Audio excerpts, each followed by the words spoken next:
Hey,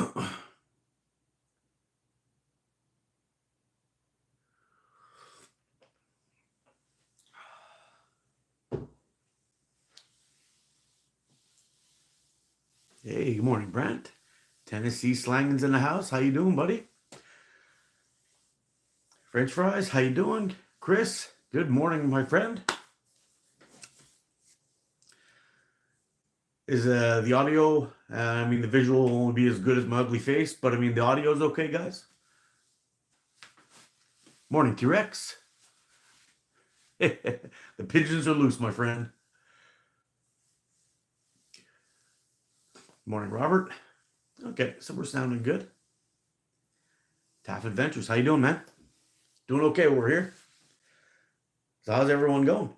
How's everyone doing?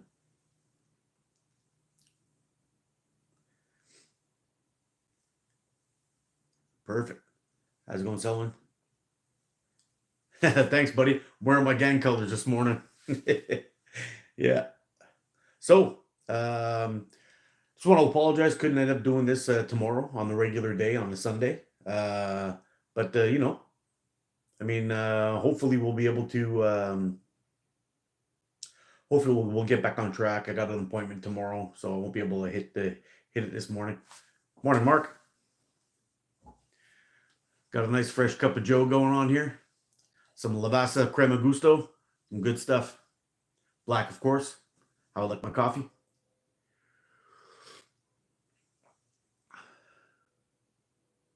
Oh, nice. Doing good here. Got the family getting ready, going out for breakfast. Where are you guys going?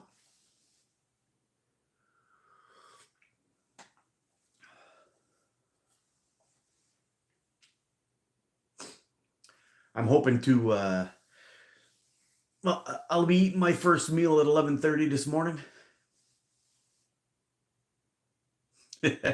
Agreed, Tennessee. Agreed. 100%.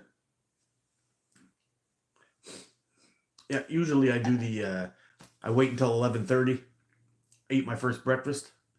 Oh, Mexican restaurant nearby. What do they call it? Huevos rancheros. Is that what you guys are gonna have? Oh, yeah. Usually I wait till 11:30 to have my first meal, and then basically that's pretty much it. I eat two meals a day. Pound in a bunch of pounded a bunch of protein in there, and then I'm good to go. I bet you could float a horseshoe off my coffee. Oh, that's funny. I should give it a try. I like my coffee strong too. If it isn't stripping paint, it's not good enough.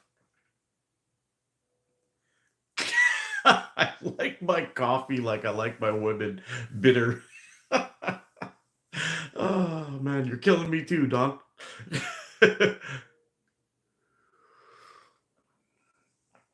Oh man. So wow, we got quite a few people in here already. Yeah. Yeah. Hoggy's the man. He's so funny.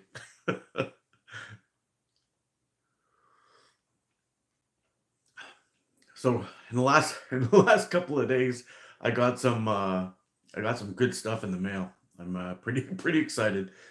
So hopefully I'll be able to get this live done, get my breakfast done, and have some you know some shooting, get some shooting done.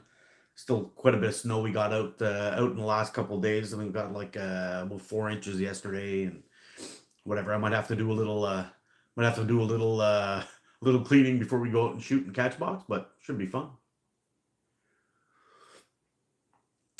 Ah, I got the prime forks and I got some other goodies too, my friend. I got some other goodies too. I am going to show the prime fork frames today.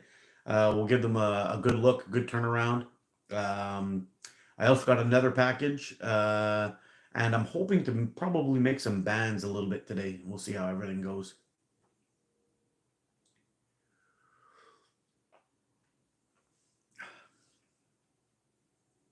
Where are you at, French fries? Snowing where you are?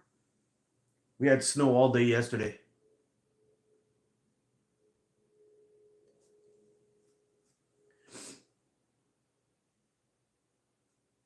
Oh, wow. 6 inches of snow. I mean, really, up here, in my corner, it's been a very boring, quiet, snowy day, snowy year this year. We've got very, very little snow, and it's actually going to be bad for spring come this year. It's going to be rough on the water table, but we'll see how it goes. Tuckdown, what's up, man? But getting, I'm hoping that in February and the beginning of March we get hammered with some snow because otherwise it's going to be a disaster. 40 Fahrenheit here in Texas. Oh, yeah, that's rough. Oh, that's not so bad actually. That's what is that? 40 Fahrenheit. It's got to be like around 10, 15 degrees, something like that.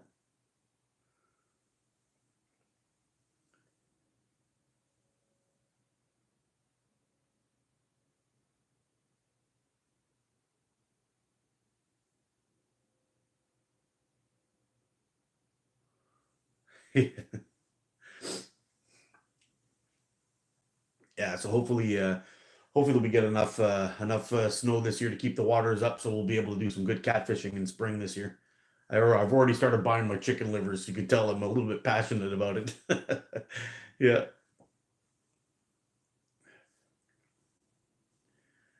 You guys up in Virginia, you guys usually get a lot of snow every year, or?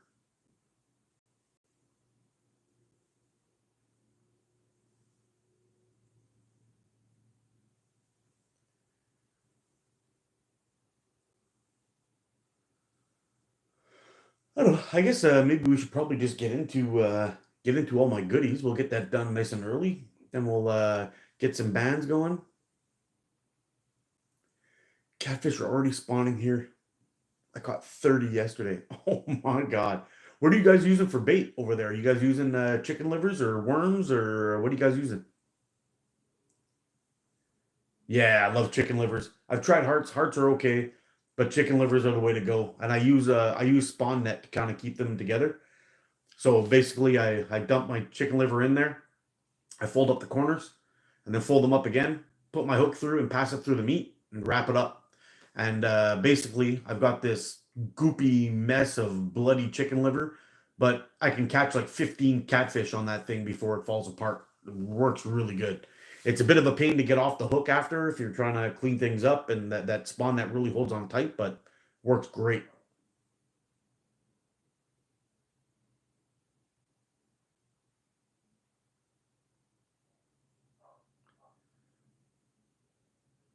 Halibut pellets over here in the UK. Halibut pellets. What exactly is that? Is that like what you guys would use for carp? Like those little I guess I call them pellets, little balls I call them. Something similar like that. Chicken livers and shad guts. You know, it used to be legal here to use cut bait because cut bait works very good on catfish as well, like chunks of mackerel or anything like this. But we're not allowed to use it here anymore. The only time we're allowed to use any kind of cut bait or frozen bait is um, is in ice fishing, and that's it. We're not allowed using any more live warren, live bait, no minnows, no nothing like that anymore. Unfortunately, we had too many people collecting wild species from certain lakes and then going up north and fishing trout and trout lakes with them, and then dumping those fish inside of those minnows inside of those waters to basically cause a catastrophe. Really, the like dumping things like perch or bluegill inside of a place that's only trout. When the trout spawn, the little bluegills and the trout just gobble up all the eggs. It was really bad.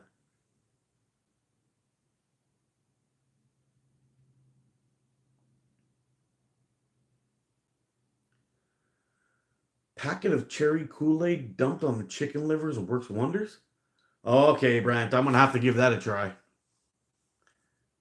I've seen some videos of guys actually adding garlic and all kinds of weird stuff to it, But I've never heard of cherry Kool-Aid, but I'm going to give it a whirl. You never know.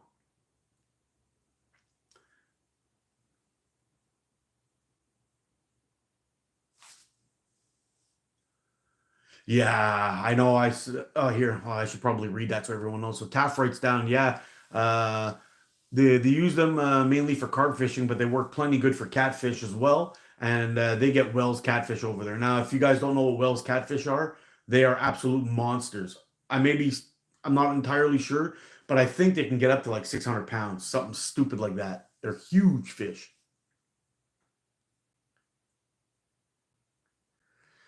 Canada has some really good grain roads. Yeah, reminds me of my Air Force days. Yeah, that is part of the. I mean, Canada does have some weird issues. Like a lot of our laws here are go up to like uh, basically like for example, I'm allowed to catch 50 perch. Okay, no matter what bait I'm using, I can't catch 50 perch anymore per day uh, per license. But if I have 50 perch, if I'm able to catch 50 perch, um, you'd think that if anybody's catching their limits, that's a sign of a healthy fishery. But the fact that people aren't catching their limits anymore, it's becoming a problem, and there's less and less and less fish all the time. Now, if I go out, say with a with a pack of worms, and I'm drowning worms for perch, pan fishing, I'm lucky if I catch 4 or 5 keepers. Everything else is tiny. It's not good because when the bait fish are gone, then the predators that I like to fish in winter are gone, and that's it.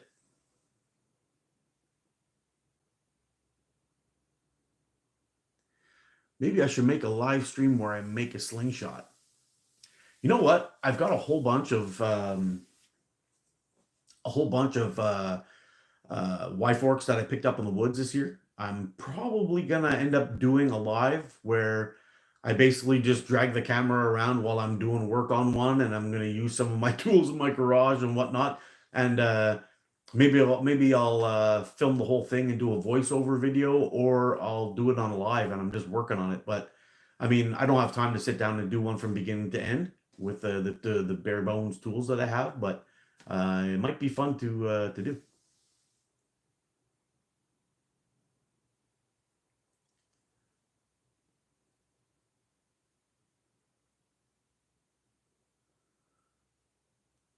Marshmallows make good bait too. Marshmallows for what? Are we talking for catfish? Now I'm interested. I might try those too and see what happens.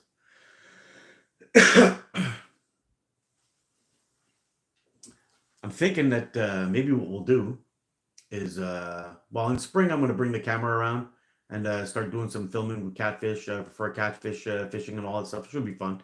A couple of vids. Oh man, that's good coffee. All right. So we've done enough talking, enough chatting, enough warming up. Let's get to the first box and I'll show you what I got. Let's get rid of some of this garbage in here. All right. So the first one I'm going to show you is a frame I got from Prime 4 Catapult. It's called the Centurion. It's an absolute beauty.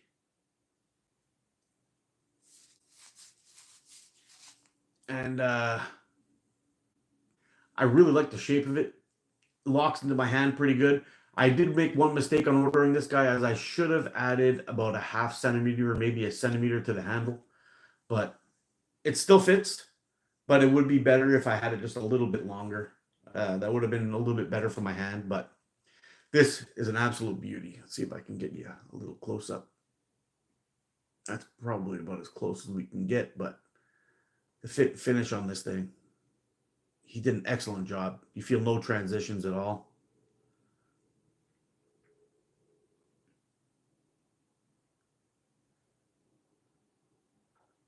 Yeah, really, really nice.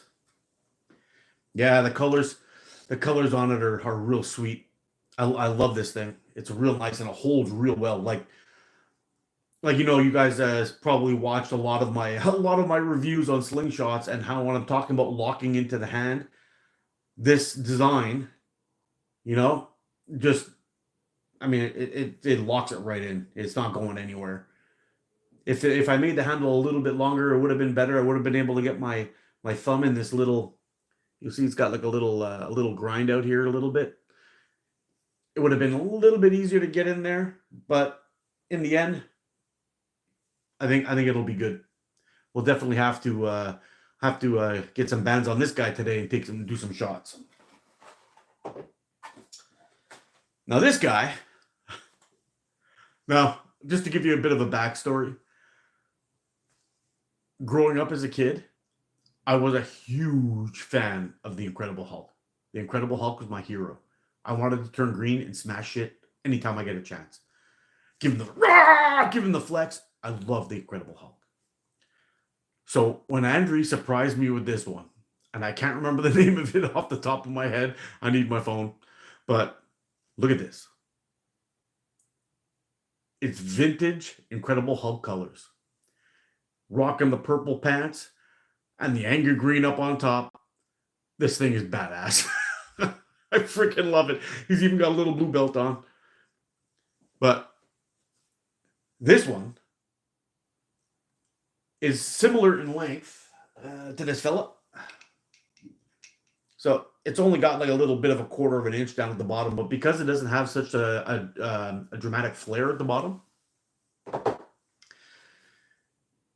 it holds a little bit better for me. Now the cup on it is a pretty interesting shape. Really love the colors. It's got the blue, the purple. Everything is perfectly done. Fit and finish, fantastic. No chips, scuffs or scratches, nothing like that. Nice and even everywhere.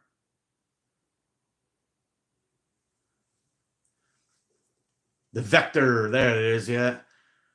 The Vector. So he sent me one of these things. I think I'm going to call it the Hulk just because I'm a Hulk fan and I like the colors. So it's all about the Hulk, man, I'm telling you. So these are the two that we got.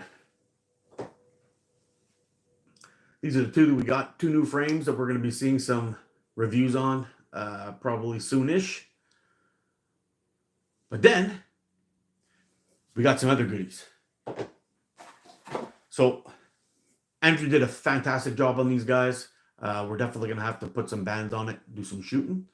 And I'm just like, I just freaking love this thing, man. The Incredible Hulk. When I do the review, I'm going to show the picture that got me thinking about these colors because I have a really cool vintage picture of the Hulk kind of smashing through something. And he's got the no shirt on top and the purple pants going. It's freaking awesome.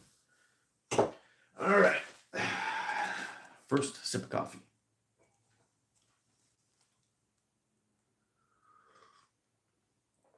Oh, that's good. All right. And also, cool. We got some goodies from Omega Slings, my boys right down here. So we got some elastic. We got some 0.6 in the green, which will probably be the one band I'm going to be shooting today because it's a little bit on chilly side outside.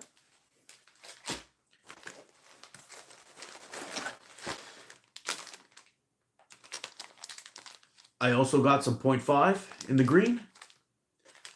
Gonna have to get these guys banded up and shot outside and get those tested as well. They also threw in a 0.55, which I guess is about a half roll or something, but I'm loving that. That's gonna be awesome. I'm gonna have to give JB and Mikey a big hug. That was pretty cool. And I got my loot from the live. Check this out. Nice little toque. And it fits my giant pumpkin head, which is awesome. And maybe we'll wear this guy outside later on today too. So basically, I got a bunch of elastic to review. I've got 0.5 in electric white, which I've done some shooting on, but not with tuned bands yet. But I gotta tell you, fantastic. I got some 0.45 that we're gonna have to shoot. I haven't shot this at all yet, but I'm gonna wait for a bit of a warmer day so we get a better idea of what kind of speeds and what kind of performance we're gonna get from it. We got the 0.55 green. We got the 0.6. And we got the 0.5 green. So I got some work to do and some testing to do. But here's the question. Do we put the white or the green on the Hulk? And of all things important, that's what's important. The white or the green. I'm thinking we're going with the green, and we're going to get our, maybe that's what I'll do is I'll shoot a first impressions video of it today. Get out, do some shooting with the green, see how it feels. Do some chatting with it. Yeah, green. I think we're going to do it. It's not going to be a full-on review, but it will be a first impressions review, a first impressions shoot. And we'll get out, take some shots, and at the same time, we'll also test out this bad boy and see how it goes. So it should be fun. I think what I'll do is I'll create a set of bands for this guy as well, and we'll see how it goes. I'll put the white on this one, the 0.5 white. See how that goes, and we'll shoot the green on this beauty. I freaking love the colors. Both these things are beautiful, man. And you know what? I got to be honest with you. I'm going to tell you right now.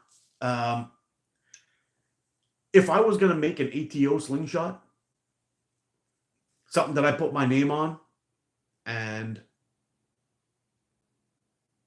basically have somebody make the ATO, we'll call it that, the ATO slingshot, I would make something very, very similar to this. Only changes I would make is this handle part here would be about 1 centimeter longer for us dudes with big old hands, and the tips I would go from 23 millimeters to 25 millimeters, but that's it. And I would put it on the inside because this is a 90 millimeter frame, which is what I like. It's got no fiber optic sights or anything that's going to inhibit my view of my target. That would get lost. Although these don't have it. I asked specifically not to put the sights on. And I'd keep the 90 millimeter, but I would add probably 2 millimeters on the inside of each side of the tip to give me a 25 or a 24 minimum. 23 I find is a little bit on the small side, but 24 is acceptable for me. All right, a lot of chatting going on here, and I'm missing all kinds of goodness here. Let's see what I got here. Where you go? Hey, Lone Wolf, how you doing, buddy? Hey, you're not really late, bro. I started early. Yeah, I think we're going to go with the green, Mike. Do I have a John Jeffries frame? Nope, I don't. I hope to in the future. I did some inquiring on it, and it was a little bit out of my price range.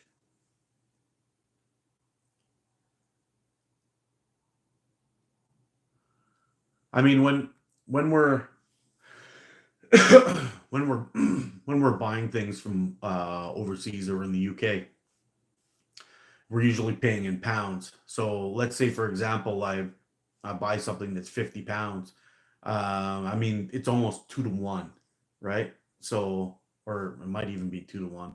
And then you throw on the shipping's quite expensive. So by the time all said and done, I'm usually looking around the $200 mark for a frame. And it gets a little bit pricey. And that's for a very basic frame. If I go for something,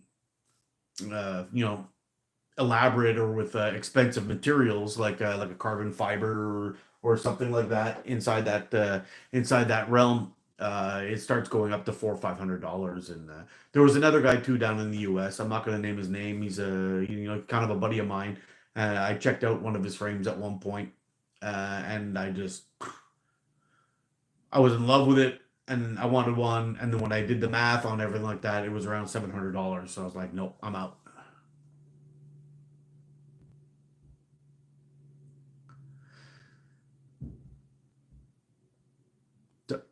Sling in Hulk smash, absolutely, dude.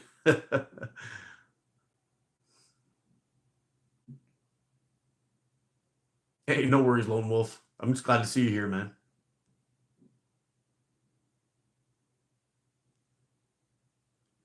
Good morning, TaylorMade. For those of you guys just joining in, let me know if you just saw the little show and tell that we did earlier on. I'll give you a quick tour. So I got some goodies in. Got two frames from Prime 4 Catapults. So we got this little fella that it's called the Vortex, but I'm calling it the Hulk because it's got those vintage colors. And we got this little beauty here, which is called the Centurion. Another sweet looking frame, very well built and super stable in the hand. And we're gonna put some bands up on these guys today.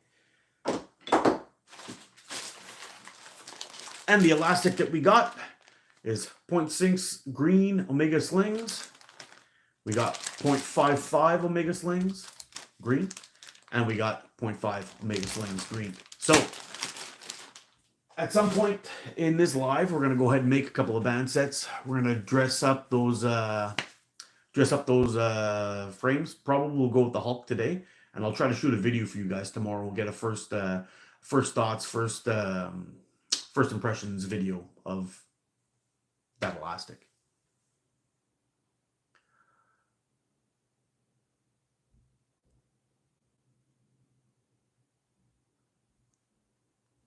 Where are we here?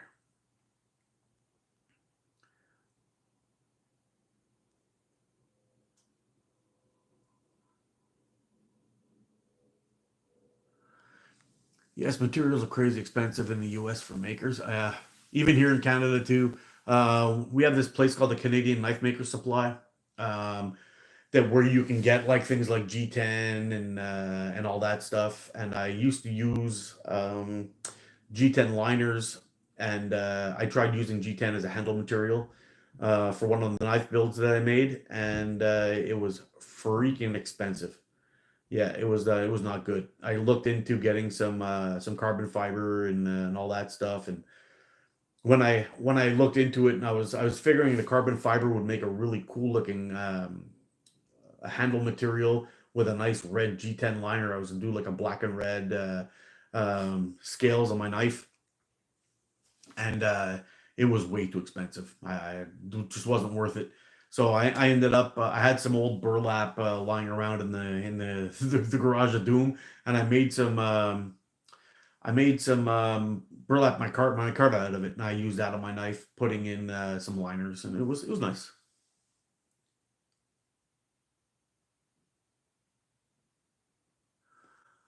What are we talking about, sir? Well, we're all slingshot people, outdoors enthusiasts, and we're just talking about whatever happens to pop up at the moment. We're just here to chat, hanging out with a group of buds. That's pretty much it, my friend.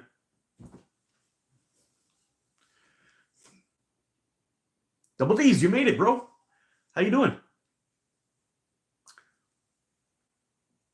So, Double D's, basically, just give you a quick recap.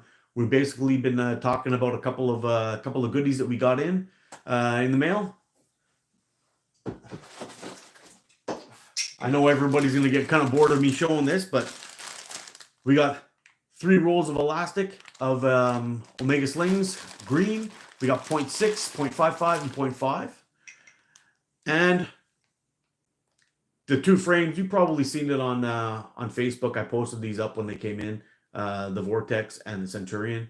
We're gonna do some make some bands and do some shooting with these guys hopefully today.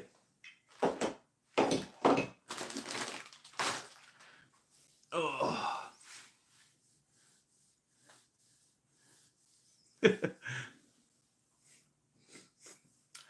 Living for Jesus, feel free to come on in, chat anytime. Do not worry about it. You could be a stay-at-home mom, you could be a slingshotter, you could be the president of the United States. Everybody's welcome here. I see you are good. Can you send to England? What are you talking about? What could I send to England?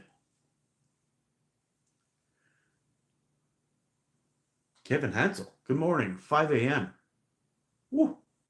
Where are you, man? Holy smokes, 5 a.m. Usually I start these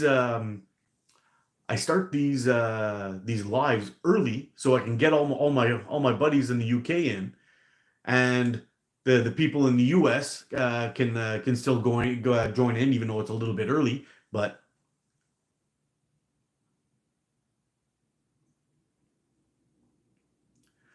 cool, you got the Olympus green also, eh? So, and the 0.6. You see, that's the one I wanted to get this year because of all the cold. I figured it would give me just a little bit extra juice, a little bit more spice on those shots. So anyway, yeah, I'm glad you're liking it. And I'm a short draw shooter too, so it should be pretty nice. I gotta get out there and do some shooting today. I'm from Moscow, Russia. How you doing, Bryce?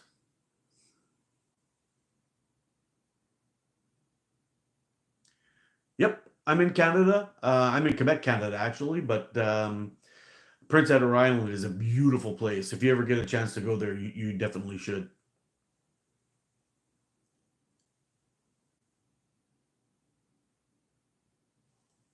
Is the person who had Tupac and Biggie killed here? No, he's not here, man. We're all packing weapons. They ain't gonna show up here. Oh man. Is Tim Hortons better than Starbucks? In my opinion, yes. Yeah. Basically, they use crazy language at Starbucks, and they a lot of the coffee tastes like dishwater to me.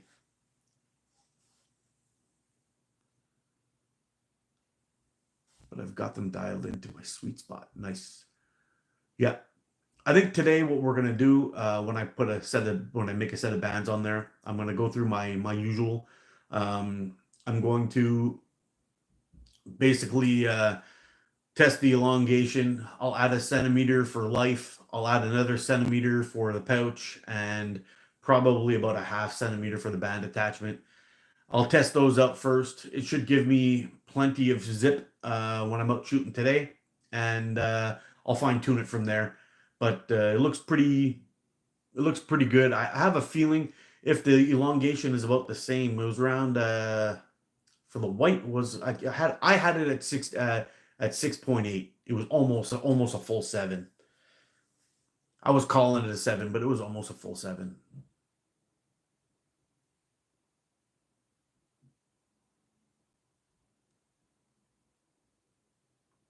Hey Aaron, how's it going, man?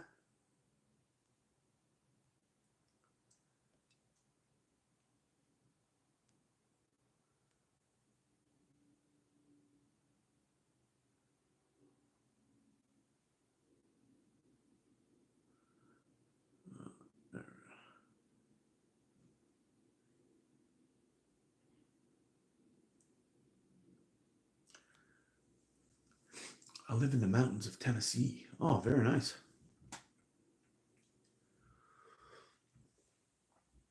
I think they have a slingshot tournament out in Tennessee somewhere.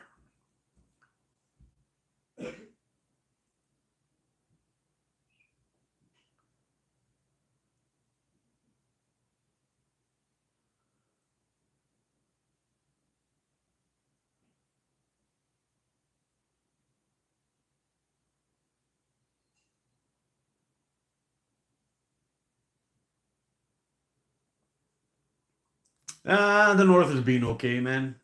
The getting a little bit of snow, a little bit of cold. You know how it is. Just more of the same. I'm hoping that the things will turn around. The Sling Den, yes sir. How's it going, Benji?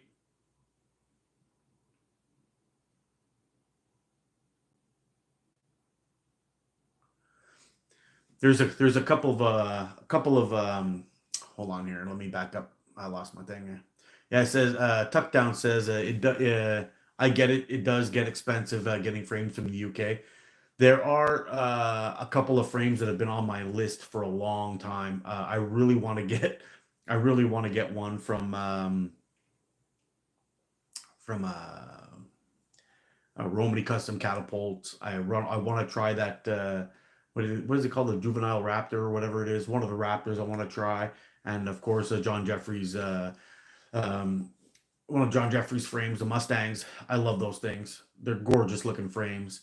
And I know that the was it the FTC or FCT or whatever it is from Wasp is kind of built off of this frame, but it's just a little bit small for my hand. Although the design of it's fantastic, but I would really like to get one that's a little bit more chunky and try some shooting with it. But the prices are kind of expensive when you calculate in the exchange and the shipping and all that stuff. But it's definitely on my list.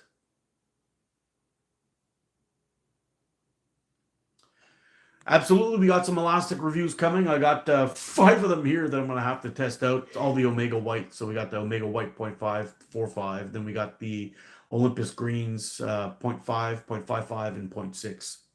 They're all sitting here on the desk.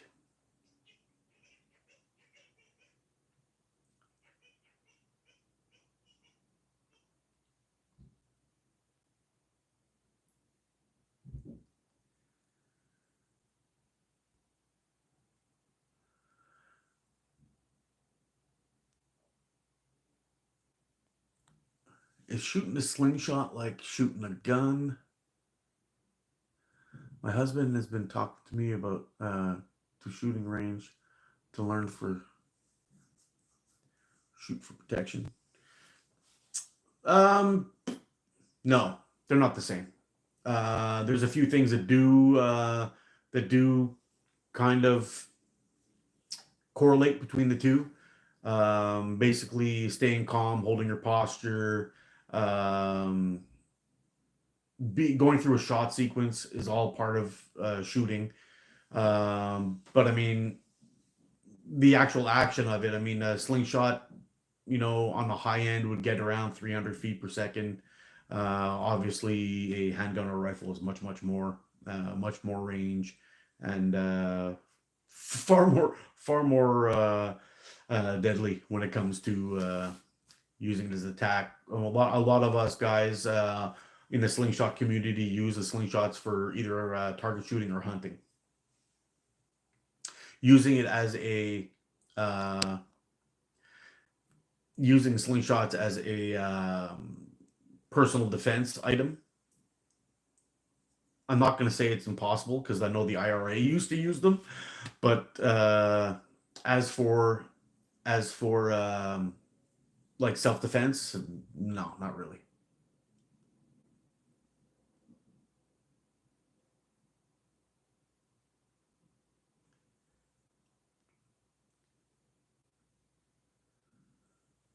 I'm torn between Apex and Mustang, bud. I have a savings pot where I'm putting some cash aside until I decide. Yeah, that's a good idea. Actually, I should probably do the same thing too. I'm gonna start dropping my YouTube money in there and see what I can collect up and then pick up something nice. Yeah, Donald Mike Gideon writes here, slingshots are more closely rated to archery, 100%, and that's where I've made my transition. Was from archery to slingshots later on because shooting a bow in my backyard in Canada is a big no no. But the slingshots is kind of like murky waters, and I haven't had any problems yet. Knock on wood.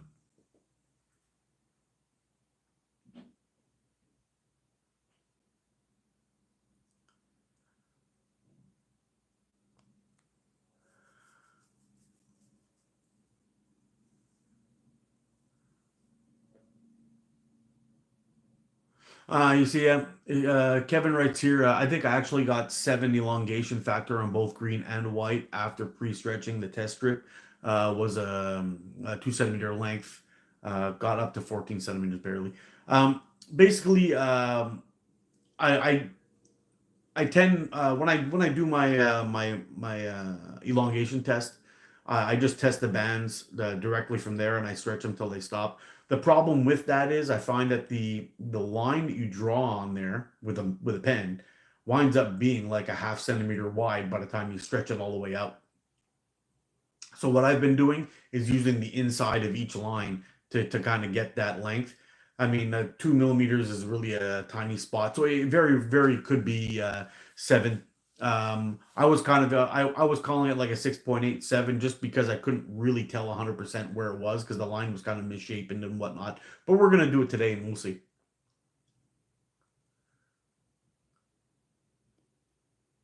Yeah, double D's. Slingshot is quieter and cheaper to shoot. Neighbors won't call the cops. Absolutely. Absolutely. Unless you're getting some wicked ricochets and they're bouncing off their windows. To kill zombies. Oh man, you're on fire today, Mike. That's why I came to slingshots, the air rifle in the back garden, and paranoia over annoying the neighbors. Yeah, I wouldn't mind getting an air rifle actually back here. It would be fun.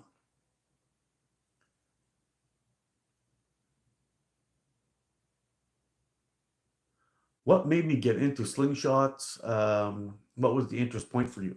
Well, I've always had a well, shooting things is basically my superpower. Basically, that and sarcasm. But when I was a kid, my family were we were very into firearms. We had handguns and rifles and all that stuff. We used to shoot a lot, quite a bit actually. I got quite good at it at a young age. Later on, we ended up having to. The laws here changed in Canada. There, you weren't going to be able to hand things down like the handguns and whatnot to your next of kin. So we ended up selling them, and we took in a family member who lost his parents, and anyway, the list kind of went on and on. But um, much later on in life, I ended up getting into archery, and I joined an archery club, and I was shooting a Samick Sage recurve bow, and I was a member of a club for about 2.5 years, having a good old time. I guess it was around 216 to 218, 2018, and I ended up quitting the club because there were so many people after those movies came out there. What are they called there with the girl running around shooting everything with a bow? Anyway, I ended up quitting the club because everyone got onto the bow bandwagon, and we had so many people show up at the club that when everyone was doing their volleys, so we'd have 3 shots each at a target. I would shoot 3 shots. The next person in line would come up and shoot 3 shots. The next person in line would come up and shoot 3 shots. And we ended up having like 4 people in a row shooting at the targets. Now the problem was is that if I was number 3 or 4 in the line and it's my turn to get up and shoot, everybody was just talking and moving around. Oh, excuse me, pardon me, and you're in your back draw. You're holding everything lined up, and you're hoping to you know do a nice shot. You got people bumping into your elbow, and it got insane. Like I literally lost my crap in the middle of a shoot. Went over there, stopped the line, grabbed my arrows, packed up and left, and I never went back. And people were bringing their young kids, and they were zipping around everywhere. Anyway, I ended up stopping the bow. Then the pandemic hit, so I was outside one day where I was chatting with my son and some of the things that I used to do when I was a kid, and the difference between then and now, and blah blah blah. And basically, I told my kid that for one summer, we had one of those wrist rocket slingshots, and me and my buddies used to have paint pellet war game fights in the woods with them. We did that only for one summer. I took that slingshot and I chucked it in a box for years.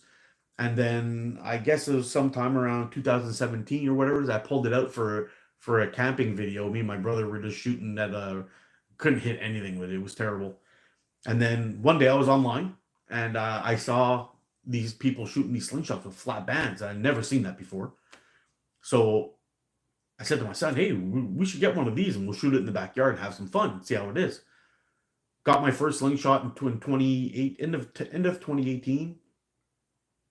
I did my first video on this channel with that slingshot.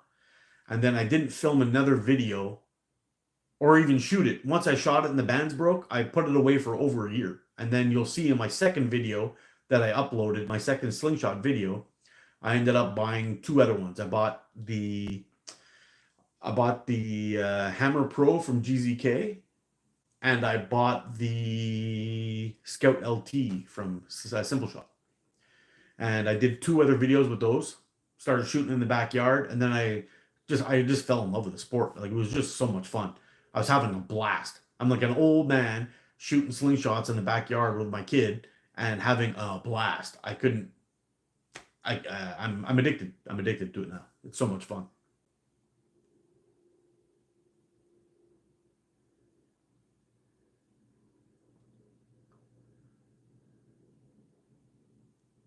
Oh, I'm grabbing a 10 V2 as soon as Omega has them. Oh man.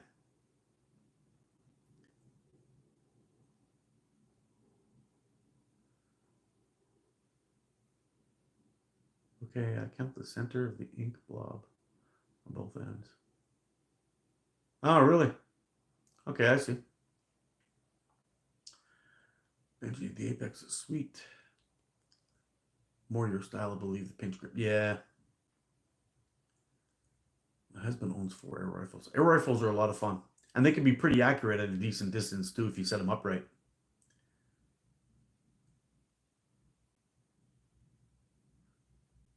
Benji's a brace grip now. He flipped. Yeah. Have I shot the pink 100% yet? No, I haven't yet. I just keep. That's another one I got to review. Oh, man, dude. Thanks for reminding me. Yeah. We got it right here. Pink 100%. We're going to have to give that a test, too. I don't know when that's going to happen. Man, I got a lot of work to do.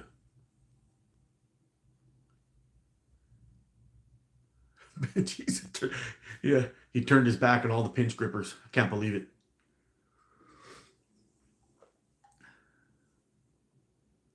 When I first started slinging, I shot marbles because I thought a hand hit or whatever would hurt less. Yeah, I did a little bit of shooting with marbles in the beginning, because I was having a hard time finding steel bearings. Uh, I was buying marbles from the dollar store and doing a little bit of shooting with those things, and I had one hit and bounce back, and I never found it. Like, I heard it go, and I was like, that's it for the marbles. Will not shoot one of those ever again. Yeah, the Hunger Games. The Hunger Games ruined everything, man. Good movies though. I'm a little bit behind everyone. I was just chatting and ranting. Somebody's got to step up and tell me to shut up.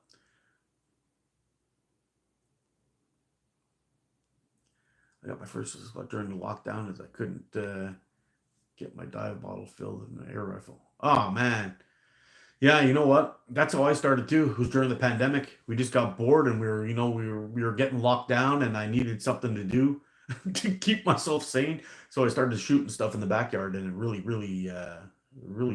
helped.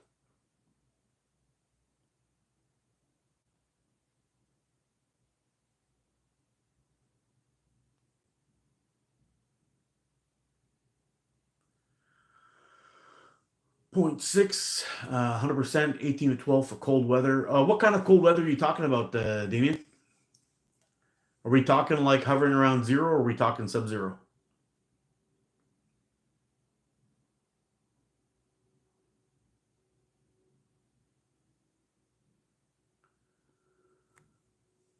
When I got into slingshots, I bought cheap in of eBay. It was a pinch grip style. First day, it shot myself in the hand. Oh man! And after that, I bought a Scout copy. That one was TTF.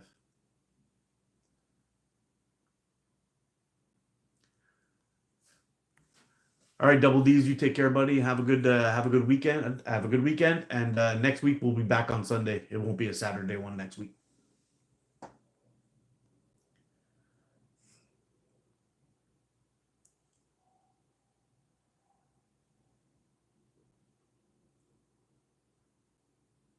What's up with them wrenches?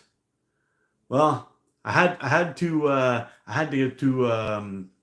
hire some help for the for all the trolls that we had last week. Last week was obscene. There was just way too many of them. I think I yeeted like 15 guys last time, and these guys ended up helping me out.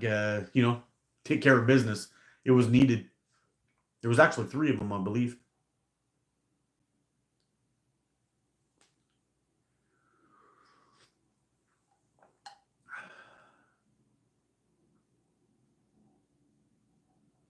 Oh, that's awesome. I started right before the pandemic. My son wanted to learn to shoot. So I got him a slingshot to teach him safety, and I've been shooting ever since. That's actually a good idea because for many people who are used to range rules, when you arrive at a range, you've got usually you have a range officer or somebody who basically takes charge of it and basically tells everyone, it's time to shoot, it's time not to shoot. Make sure that everyone keeps their weapon pointed down range and whatnot. But all these things will are important. Like it's a good idea to start them off with something that's much less lethal, so a mistake is less grave. You know what I mean? That's a good plan.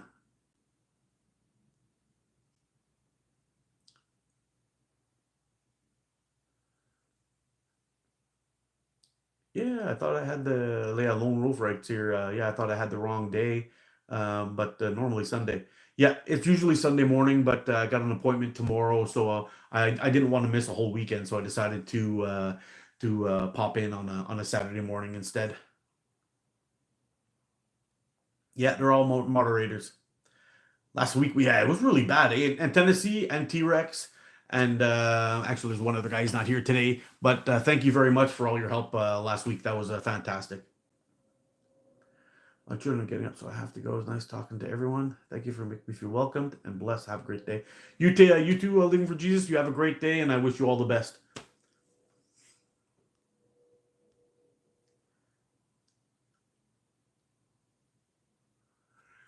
Yeah, yeah. Last week was I was well over 100 in the chat, and it was not for not for slingshots. I don't really mind that much if if they're not here for slingshots or whatever. If they're going to be cool about it, But when you got people popping in just talking crap and stirring up garbage, and we don't need that here. Just out. Thank you very much, Live for Jesus. Appreciate the support. Hey, Chuck and Steel, how you doing, buddy?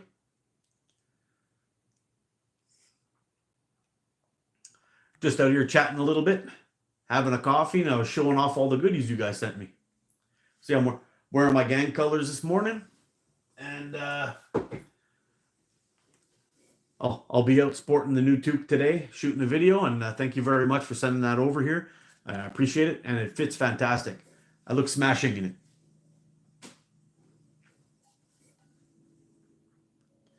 Yeah. So a little bit in a little bit, I'll start making up some bands, and we'll go ahead and try out some of those shots, some of those shots.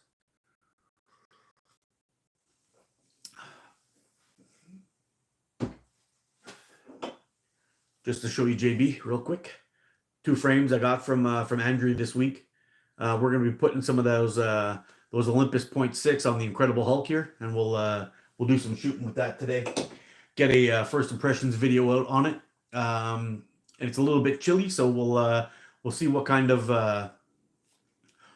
impressions we can get out of those bands on the first on the first time shooting them today. It should be fun. I'm kind of excited. I don't know how I'm gonna set this up. My table's an absolute disaster, but I would like to get you guys down there so you could see how I go about making my bands and doing my thing, and possibly I wonder if I can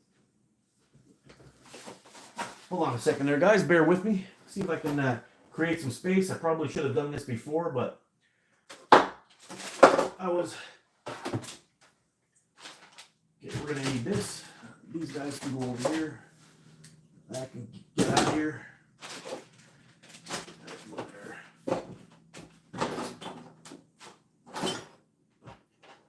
All right, I think that'll do.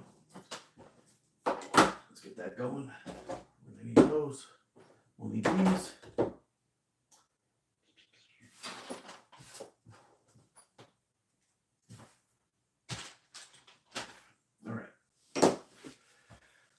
see if I can. I ordered some green last night. Oh, hold on a second here.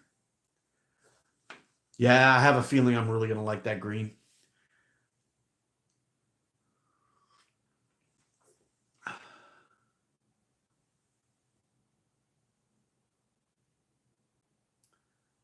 Ooh, gotta go, guys. Need to sort of some fishing stuff and enjoy the rest of your days, fellas. You too, buddy. You take it easy. Hey, Crudel, how you doing, buddy? It's the 0.6 Olympus Green that we got from Omega Slings. We're going to be making a band set with that very shortly. I'm just going to try to figure out and see if I can. Let me see if I can swing you around here. Whoop. There we go. That'll work. See my disaster area? I hope you appreciate it. Let's see.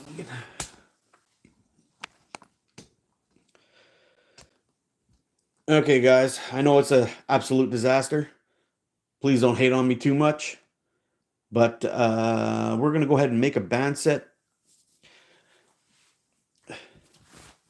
The green is the only color that can go on the Hulk. Yeah, absolutely. Okay, so I'm going to go ahead and get a band set going here. I'm going to hop up here every now and then and check onto the what do you call it there? The comments. And hopefully I don't miss too much, but I'll try to be back and forth real quick. Okay, here we go. All right.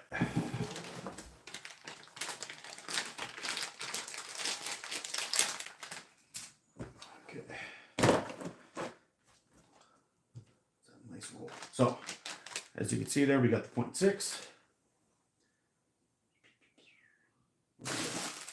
We're going to need this, and we're going to need this.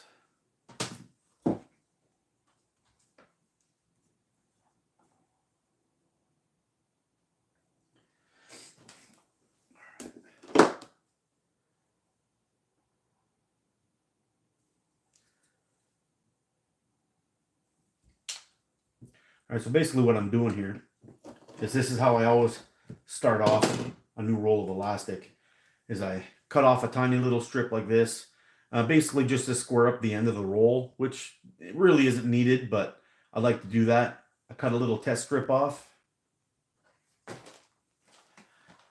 Then I line it up on my table here.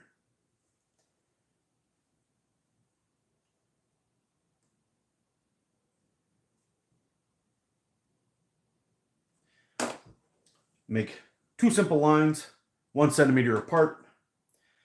And then I'll pick one of the thicker lines, and that's where I'll start off my stretch. So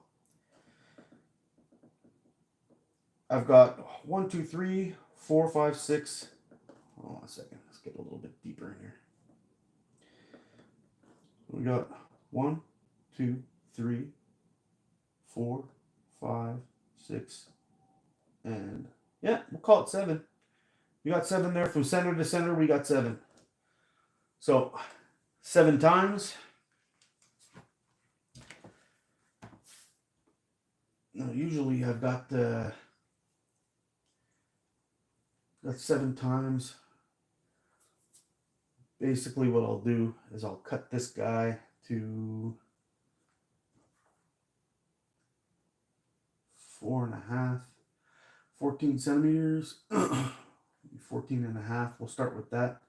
So we got 5, 10, 15, 14. Maybe we'll do it with 14 and we'll see. We'll start off with 14.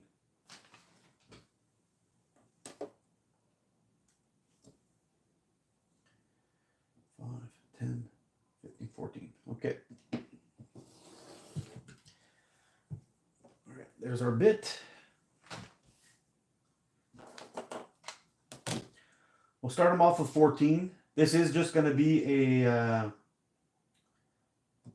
for some first impressions. We're going to do some shooting with these guys. We're not going to go anywhere crazy with the with the fine tuning just yet. Just to get a feel for the elastic and see how we're liking it.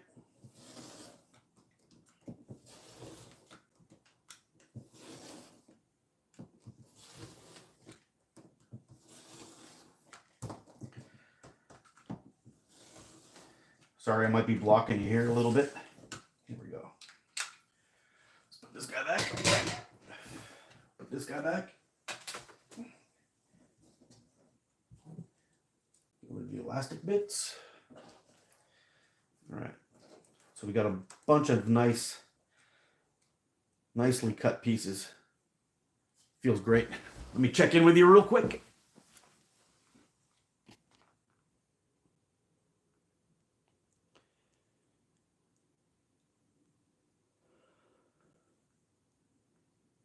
I wish my disaster area was that good. Far better collection to buy. Oh, man.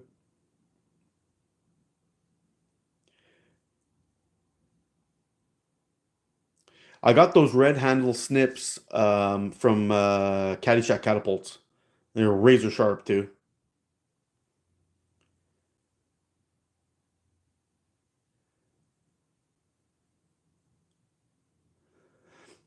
I think all of our cutting stations look a little bit like that. You know what? Usually it actually looks slightly better than this, but not much. I'm being honest with you.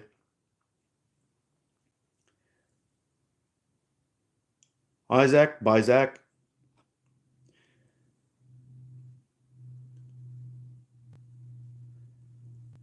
Yep, looks like my desk is much worse. I had to be clean.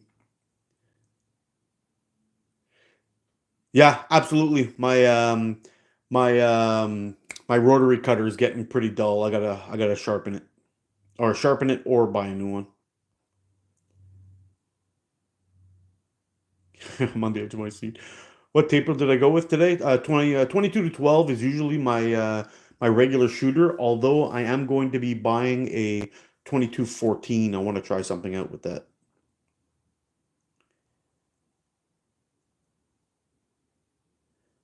Normal person, how you doing? Zach Slingshots, what's up, buddy? Is that the Titan from Pro Shop? This guy right here? Yes, sir, it is. I've got a couple of videos on this guy too. Really like this slingshot. Actually, this is probably one of the best holding slingshots I've ever held in my life, and I wish they would come out with one with a 90 millimeter fork width. I will own it. I will own it in a second. It's really an awesome slingshot.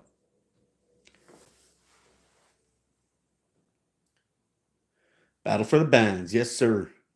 All right. All right, take care, Lone Slinger. Thanks for stopping in, bro. Okay, let's continue on with these bands here. All right, let's take.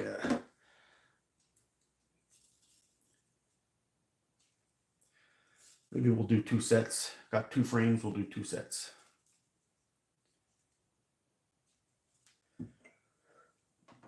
All right. Take these 2. We'll take these 2. These guys will be put right there. So I don't know if everyone does this. I used to use my thumbnail actually as a guide when I pulled it through the pouch, but now I just draw a line to make sure I'm all lined up in my pouch.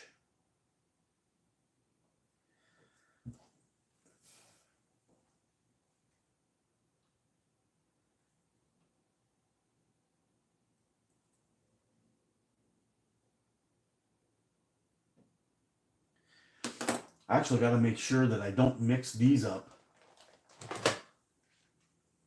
with the old 100% bands because they look exactly the same. So make sure these get put back into the bag.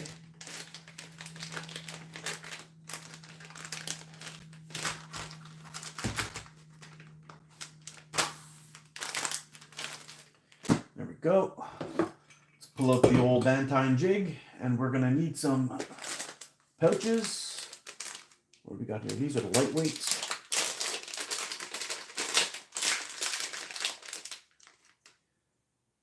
Yeah, let's go with the lightweight ones. This one's a little wiggly. Forget it. We'll use it anyway. So basically, I've got 2 kangaroo leather pouches. These are West Mitchell pouches. I really, really like these guys. These are the lightweight ones. They're very, very thin. I believe they're somewhere around a millimeter thick. Durable as hell, though. So once you fold them up, you get some good shooting done with these guys. And the more you use them, actually, the better they feel in your hand, which is kind of nice. So we'll go ahead and pass these little fellas through. What I like to do is get my band basically evened out. And I give it a little tug so it drops down. I let gravity do the work. Fold them over. And that way we get a nicely aligned pouch. Give it the old pinch. Now before I stretch that out, let me see if I'm going to be in. Yeah, you'll be able to see it. All right, let's get the old constrictor knot going.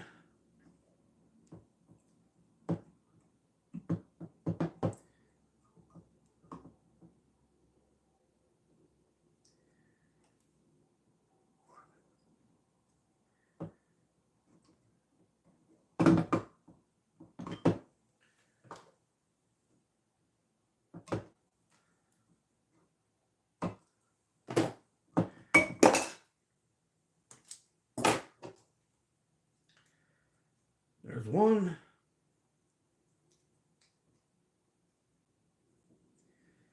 Same kind of thing. Get everything nice and lined up. It's not nice and lined up. There we go. Gravity do its thing. Fold her over. Ears are all going in the same direction. Make sure my line is in the center of my loop.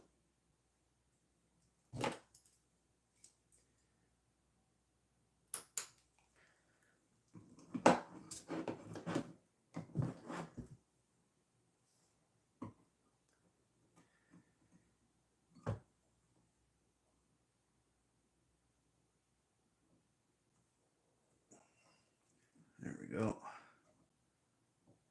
Snug it up a little bit, pull her on down. Make it tight. Went a little tighter on this one for some reason, but no big deal. I don't think it's going to make a difference. I like to leave a little bit of a tab there, just in case there's any kind of slippage, but I've never had a constrictor knot that was tied correctly move on me. Not once.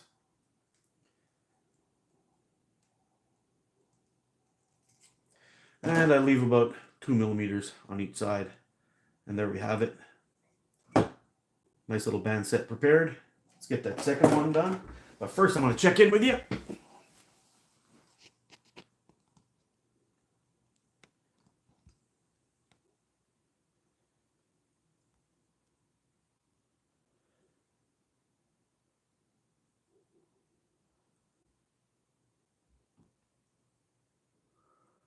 I love to make whatever this guy is working on, as long as it helps stop my son from hiding his poops.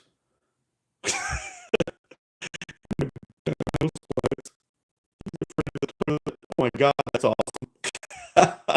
Owen, you're killing me, bro. You like the Pro Shot caddies, they get a 90mm. It turns into an 85 after they cast the original. The Titan Hunter and Pro Shot is 85. The original from Chris was 90. Yep. Mark, I got my Clip Spitfire in, and man, I need to send you one. It's already my favorite shooter, but it's on another level. Oh, I bet it is. The Spitfire is a sweet frame, man. It's really, really good. I definitely got to get my hands on one of those. It seems like the 90s. I know Kevin writes here, it seems like the 90s is a go-to. For me, for sure it is, but there's a lot of shooters out there that shoot 85, and they may find 90 shoots a little bit low. They probably have the same experience that I do with a 95 frame, I would imagine.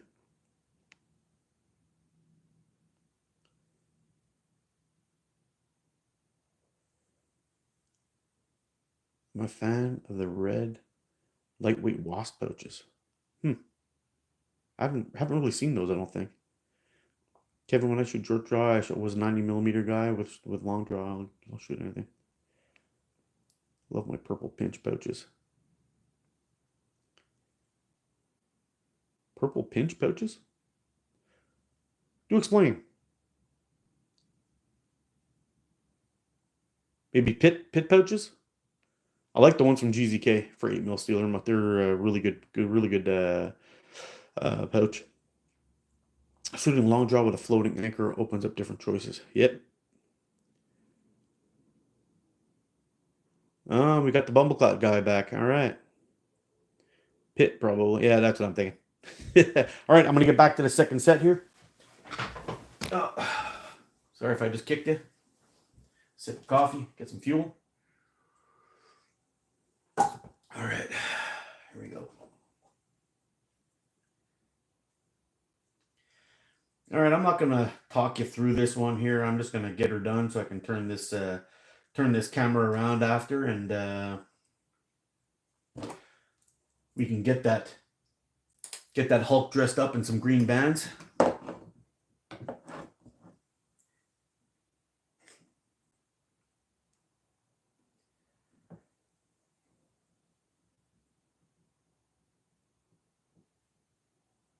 Come on.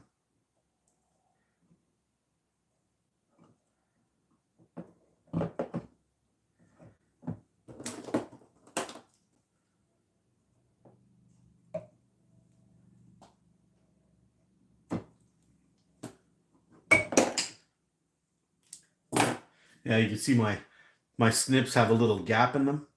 Yeah, I think my son was trying to cut a 2x4 with it or something stupid because he asked to borrow my scissors and then it came back like that. So I don't know what the hell he was doing, but he managed to put some stank on them and screw them up pretty good. But they still cut good enough for me to do what I need to do with them. So, but it's nice having a nice sharp pair of scissors that work well. I had some other ones in here before that I picked up off of Amazon that turned out to be like for little kids' hands. I couldn't even get my fingers into it. They were pretty sharp though, but didn't really cut it for me. There we go.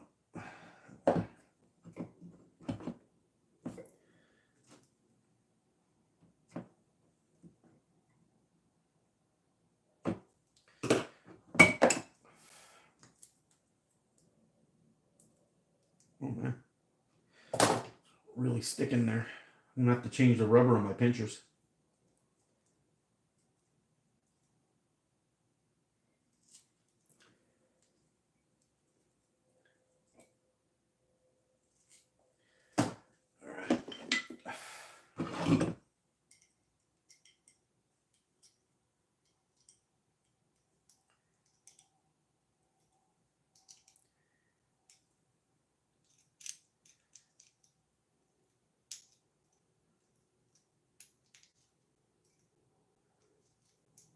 Alright, let's get this thing all I'll put the first one on there. All dolled up.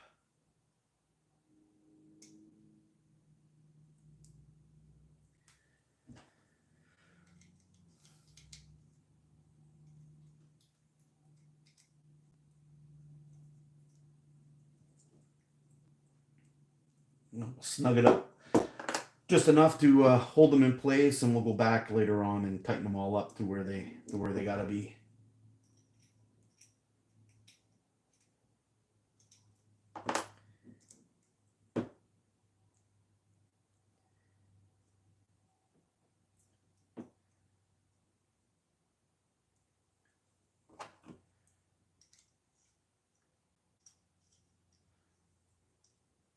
Now I kind of like, let's say for example, if I've got a band set on here, and my fork tips are like 23 millimeters, I kind of like to put a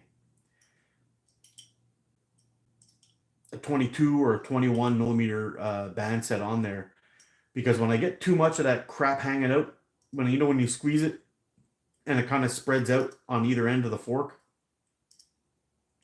I find it can impede my aim sometimes when you get too much off that corner, and it kind of bugs me. So I like to use a I like to use a band set that's a 1 or 2 millimeters smaller than the fork tip. So just to explain the reason why I said that if I was going to make an ATO slingshot, I would make it something similar to the Centurion. I like the design of the shape. I like the shape of the cup. There's a lot of things about that I like. But I would definitely ask for a 25 millimeter fork tip so I can go from a 24 millimeter band set or a 20 or a 23 even.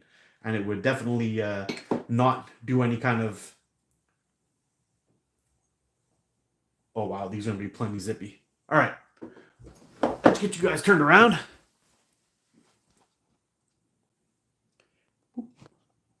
There we go. We'll drop you back down a little bit here. There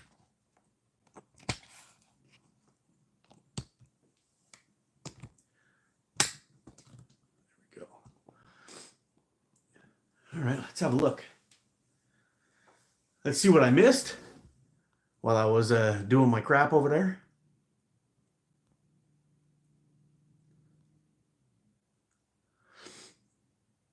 Okay, take care, Kevin. Sorry I missed you.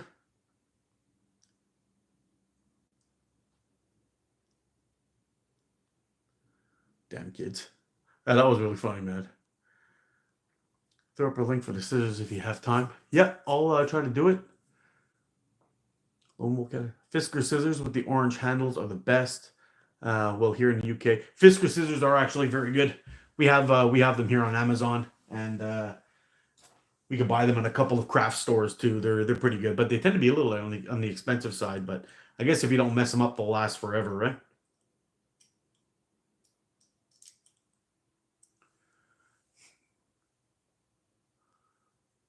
Good morning, Willie.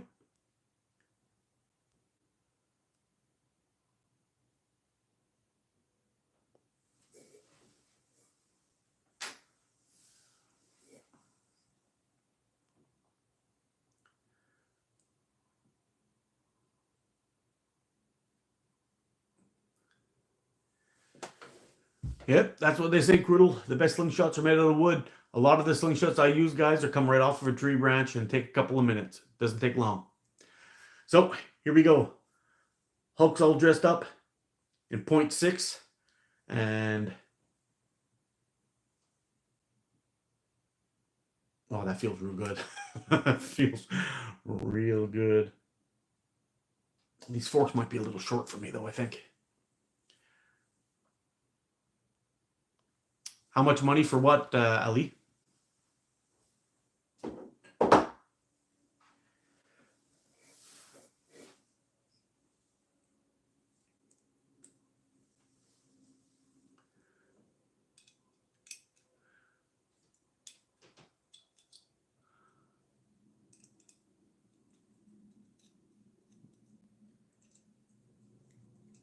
For a slingshot? Oh, well, if you head on over to OmegaSlings USA.com, you can take a look. They range from just a couple of bucks to hundreds of dollars, really. Depends on what you're willing to pay for. But that said, you can just easily go buy. You can easily just go buy the woods, cut yourself down a Y branch, and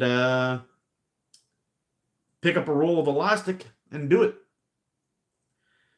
It's very simple. Actually, one of my best shooters is actually a slingshot that I made myself.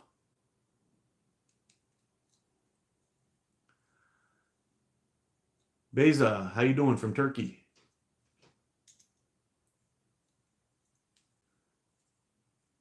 Princess, how you doing?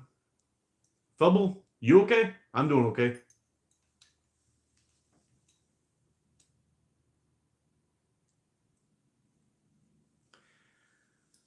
All right. Let's see what we got going on here. So, basically, we're putting a band set on the Centurion as well. Actually, looks pretty good in the green, too. Briggsy, what's going on, man? I'm always all good, bro. Always.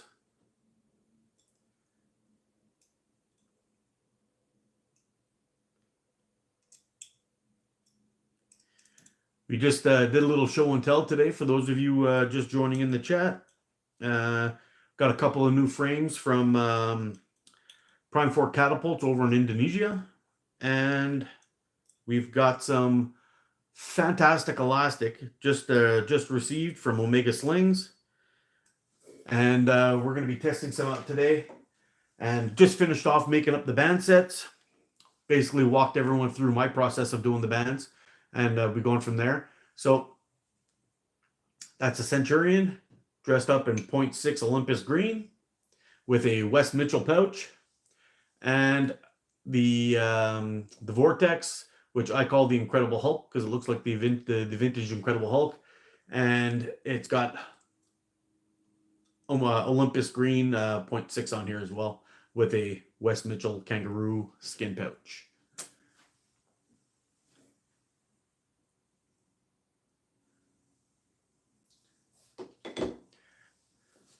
Yeah, we're good to hear you're good. I'm good, hoping to get out in the garden for a bit of shooting if the rain holds off. Yeah, it's a pretty nice day out here too. I'm hoping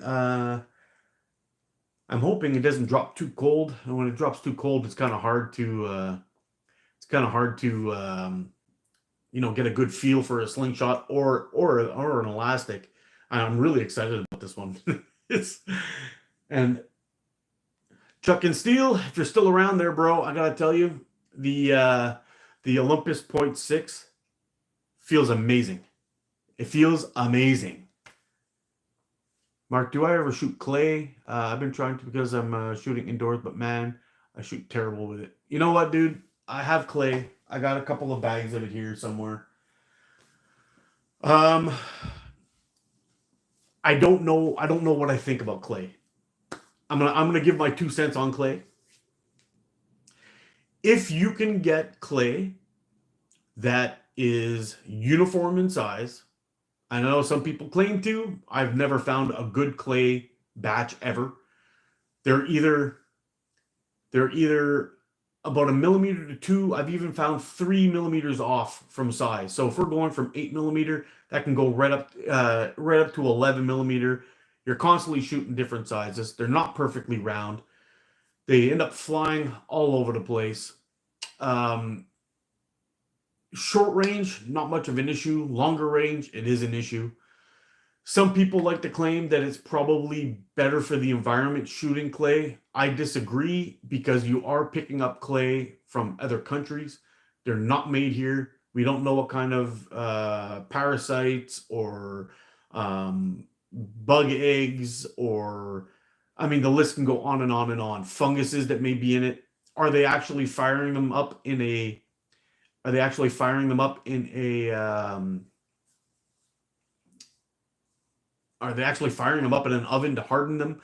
I don't think so, because as soon as water hits them, they just come right apart.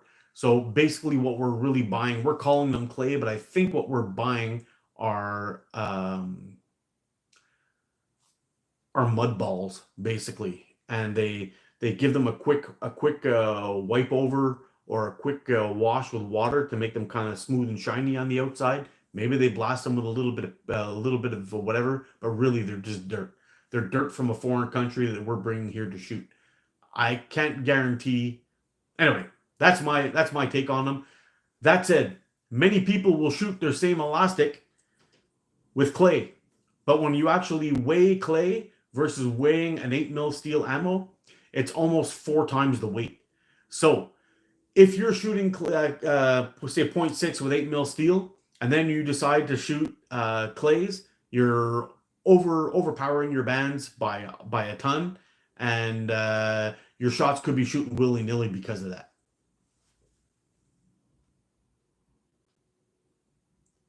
How you doing, Faith from Turkey?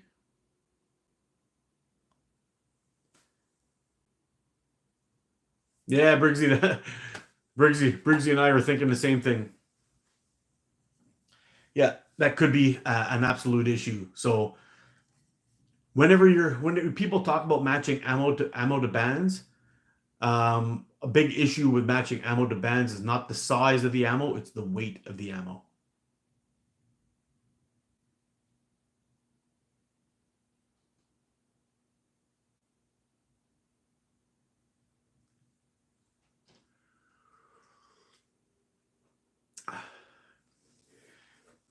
Yeah, so basically, if that's the case, I would definitely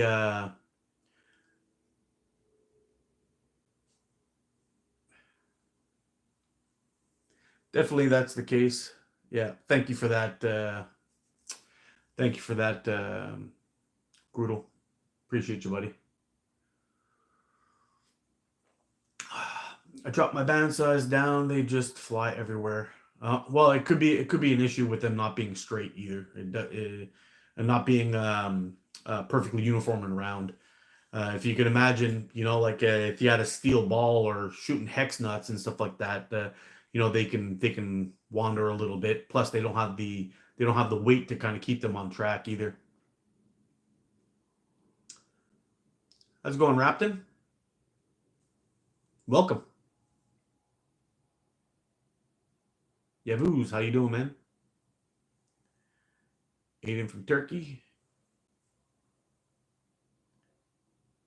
Brutal's on point today. Yeah, he is. Yeah. Hey, Jack, how's it going, man?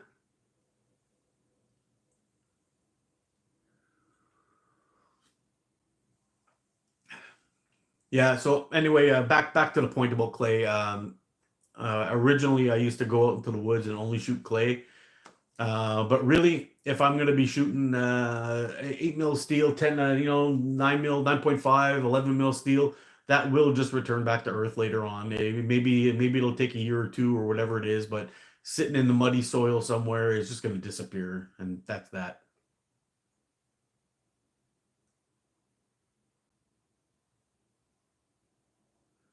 Sula, good morning. Groznia? Grozia? How you doing? Good morning. Josh, good morning.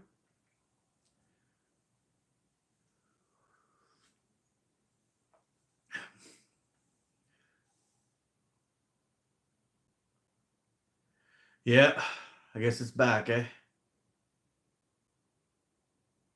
Still in ya. What's going on, man?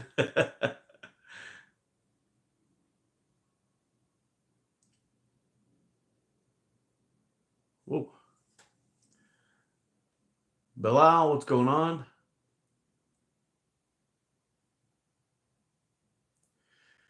Yep. Once I was making my own clay ammo. I did it for a little while. I also made my own clay things, but I ended up buying it, and it was clay from Canada, which is not so bad, I guess. But picking up a lot of these clay ammos that I find on Amazon or whatever, most of them are sold from China, which is another country, and I don't buy it being good. Not a knock on China at all. It's just if there's a reason why I can't go from one country to another with a lemon in my hand, then why should I be able to bring their dirt here? Just my thoughts.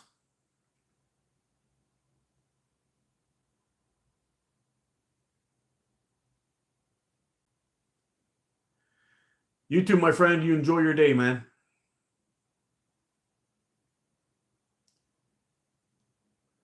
All right. See you later, buddy.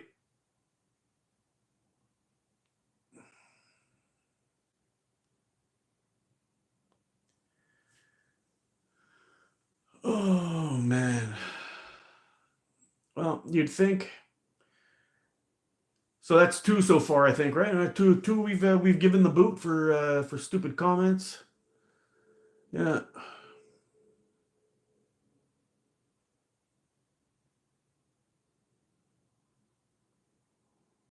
Hey, welcome, Elon.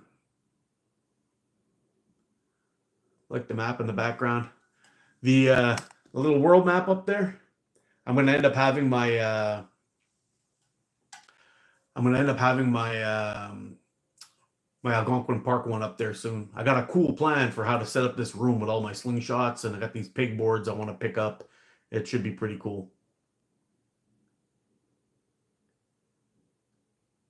90% of slingshot steel is made using metallurgy. Pardon the spelling. It's a process of high compression of metal powder. Yep, that's very true. There's a lot of a lot of steels that they use for knives. You'll see something sometimes it'll have like COS. It's like I can't remember the thing, but it's like a crucible steel, and basically a lot of it is powdered steel dropped into this thing, and they end up forming it into like a flat bar or a small billet where they'll pound it out. But a lot of those things are used by actual powders. It's pretty cool. Penelope, what time is it for me? It is let's see, 9:11 in the morning.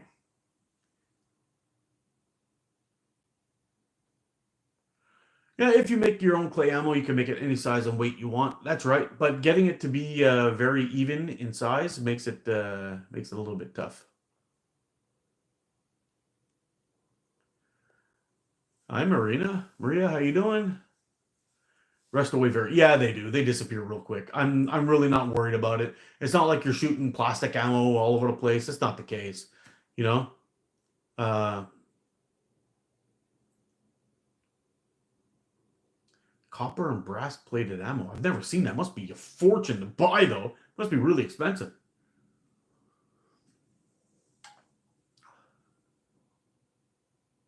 811 for me.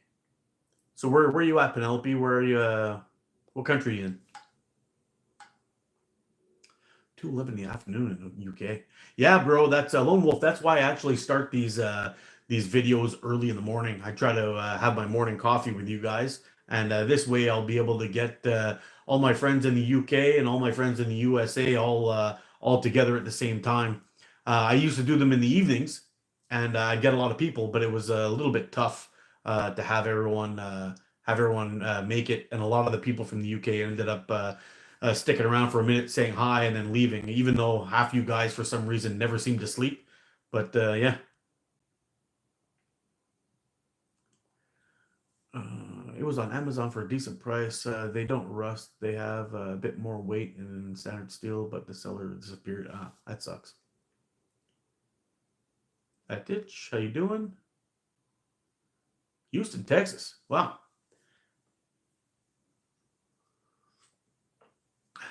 How are you guys doing down there? Samantha Williams, hi. How you doing? Yeah, so it should be pretty fun. I'm so old.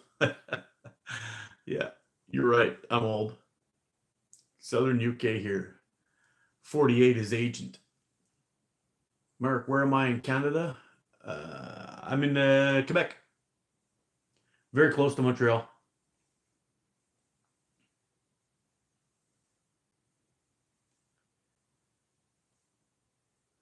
How you doing? How you doing, Mila? Did some testing on brass ammo. You know, that would be actually nice. I wonder where Mikey got that from. I wouldn't mind trying the brass ammo for catchbox shooting. The only thing is, if I had any bounce outs, I'd never be able to pick it up with a magnet. You know, I recuperate a lot of my stuff. So basically, when I have ammo hit and pop back out again, I've got this extended pole now with like a little round magnet, strong magnet on the disc, and I pass back and forth, and it just collects them right up.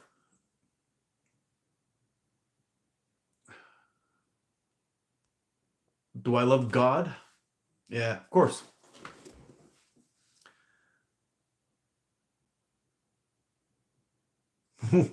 Wow. Wow. Okay, so the chat has basically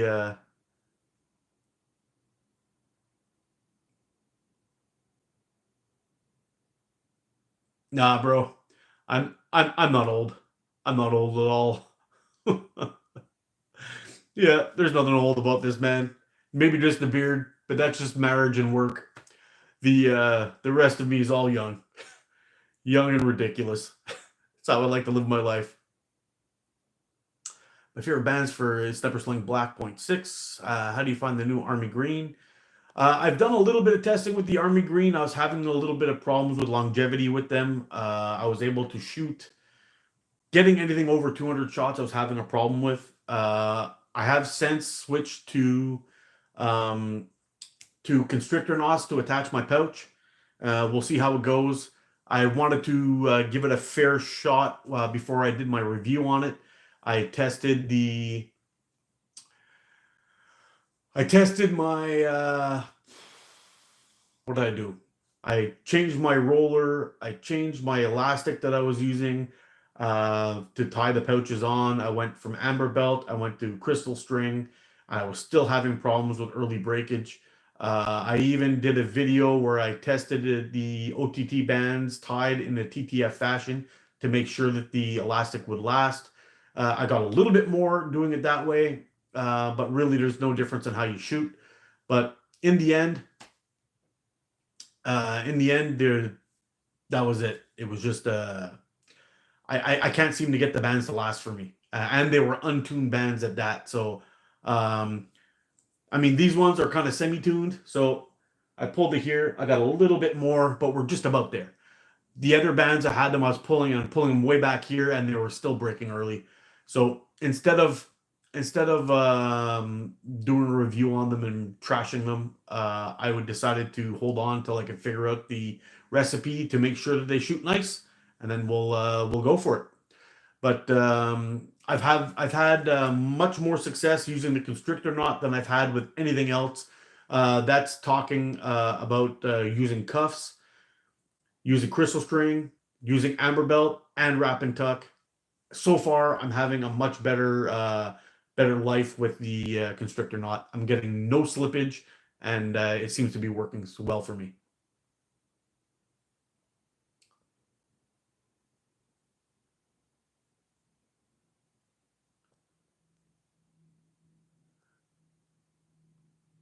No, but not 100% sure. I had many premature breakages on Sniper Sling Black, but the constrictor knot and wax thread ties, whoop, where'd you go? Seemed to help a lot. Yeah, I was using a wax thread also. Works very good. The only issue I had with the wax thread that I was using a wax thread that you'd use for leathercraft, for example. It works really good. It's a little bit on the expensive side, but I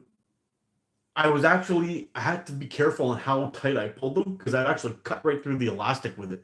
So I had to be careful. I ended up switching to basically butcher's cord. I use 1 millimeter butcher's cord, and it's unwaxed, but there's absolutely no slipping with these things. It ties, it holds on, it never comes loose, and I think this is going to be my go-to from now on.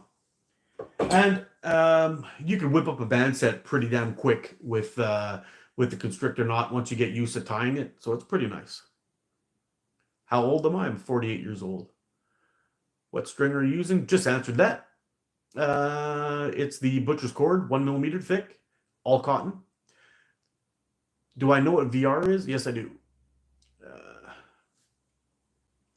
Constrictor's way better for me so far. I think a lot of people are going back to that. I know it was one of the things that a lot of people were using quite a while, and then they started coming out with a lot of these other things. I'm not going to say they're gimmicky or not. The amber belt does hold well, but I do find it does cut into the bands after a while. And the crystal string, if you're shooting light bands, I find it works really good.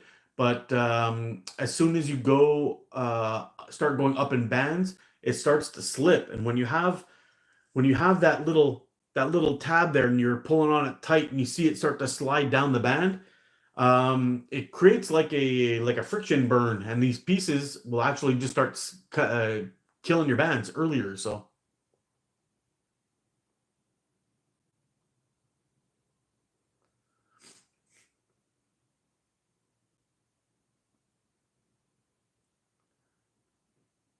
gotta go, gotta roll, guys. Have a great weekend. Thanks a lot, T-Rex Slings. I appreciate you, man. And next week I'll see you on Sunday, I hope.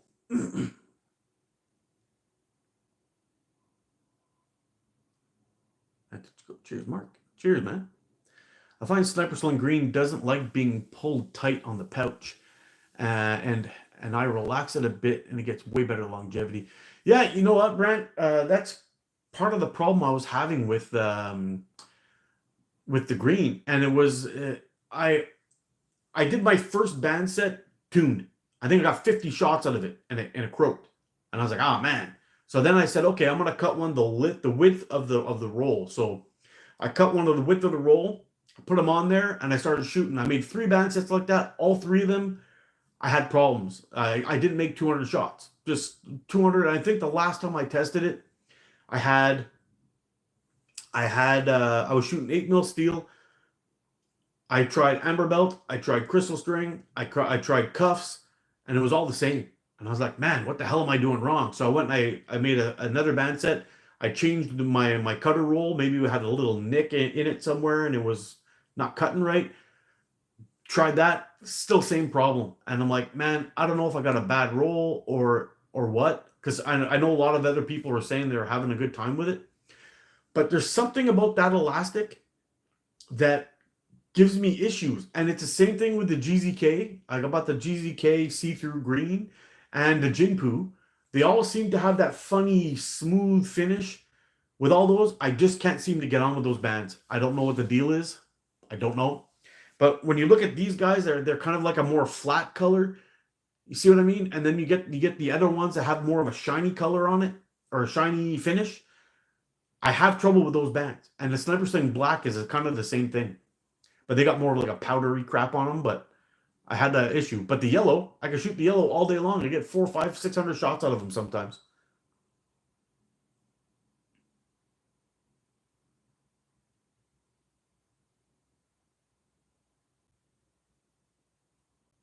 I know I'm not that old, Penelope.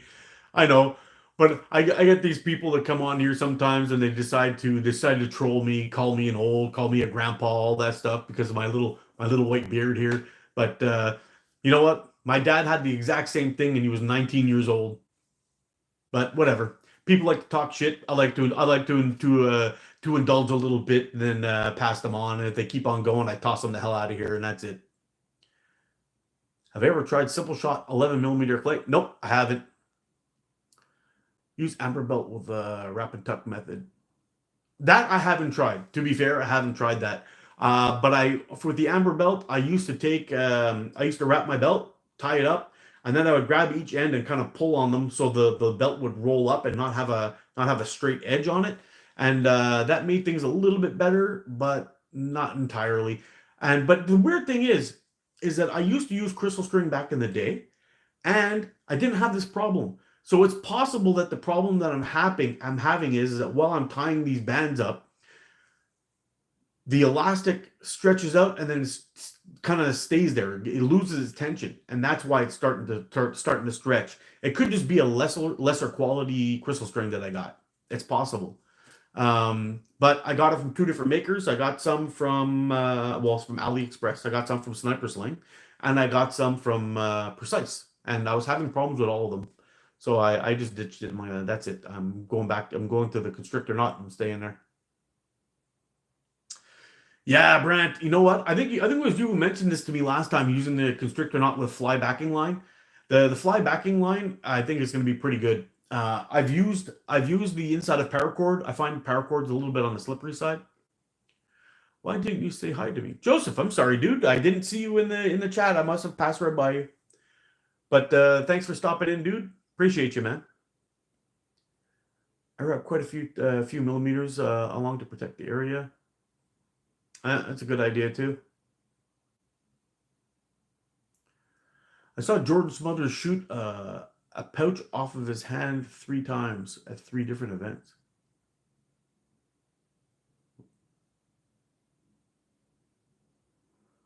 I saw Jordan Smothers shoot a pouch off his hands 3 times. Like he hit himself in the hand, or is he just using Uzbekistan? Welcome, man. Bands on hands.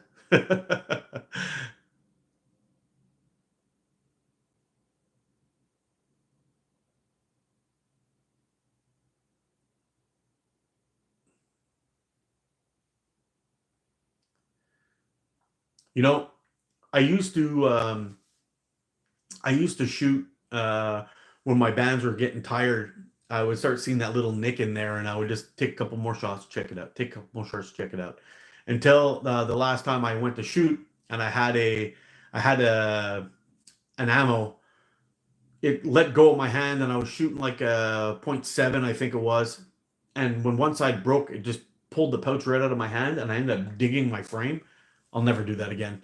Now, whenever I start seeing that thing get a little cut and it's past like 2 millimeters, that's it. Bands are gone.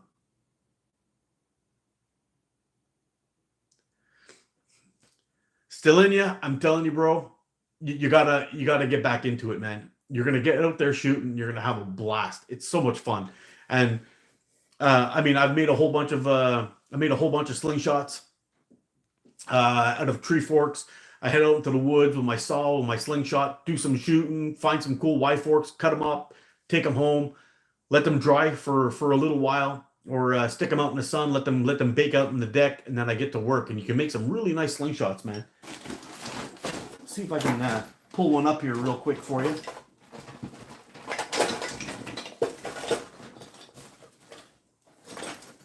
There, check this out. This is one that I carved out of a tree fork. It's based off of the Sparrow from Fowler. Fowler made one, and I got it wrapped up with a deer hide in the bottom. This thing holds so well and shoots so nice. It's incredible. There's a whole bunch of them anyway, but I've made, I don't know, maybe 10 of these things. And actually, this one here is the first frame that I ever made, first slingshot that I ever made. It holds fantastic, shoots great. And I'm going to be raffling this guy off to one of my viewers very soon on Facebook. It's going to be a Facebook raffle. This is coming up. You'll probably see it this week. I know I've mentioned this a couple of times, but I haven't really had time to really sit down and work all this out. But probably when I send this guy out, I'm going to send out a couple of band sets or elastic and pouches to whoever ends up getting this thing.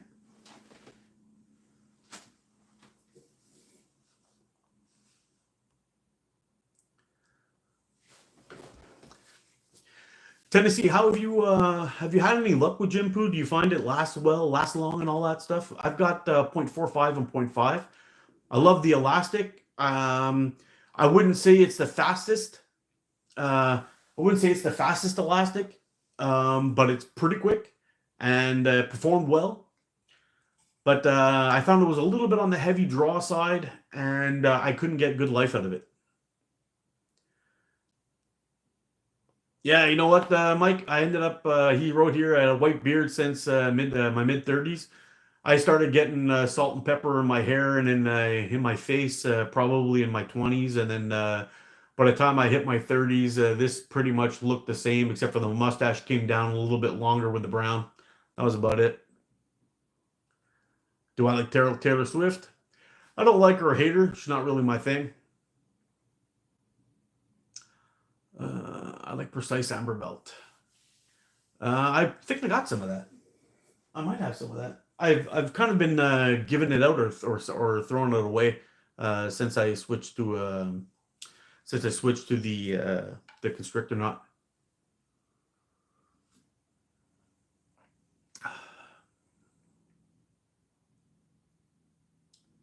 I have the same stream on my phone at the same time. Everybody likes Taylor except for the people that don't. Yeah, pretty much. Whoop. Can I get a shout out, Sophia? Sure, Sophia. Shout out to you. Watch you all the time. Oh, I appreciate it, man. That's very cool. If you're ever interested, I do these lives every weekend for the most part. We're going to be doing it going forward. It's going to be mostly on Sundays though. Today I had to do it on a Saturday because I had an appointment tomorrow. But yeah.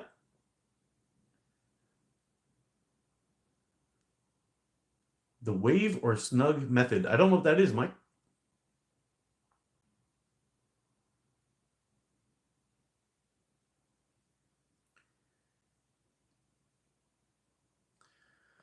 All right, here we go. See you later. See you later.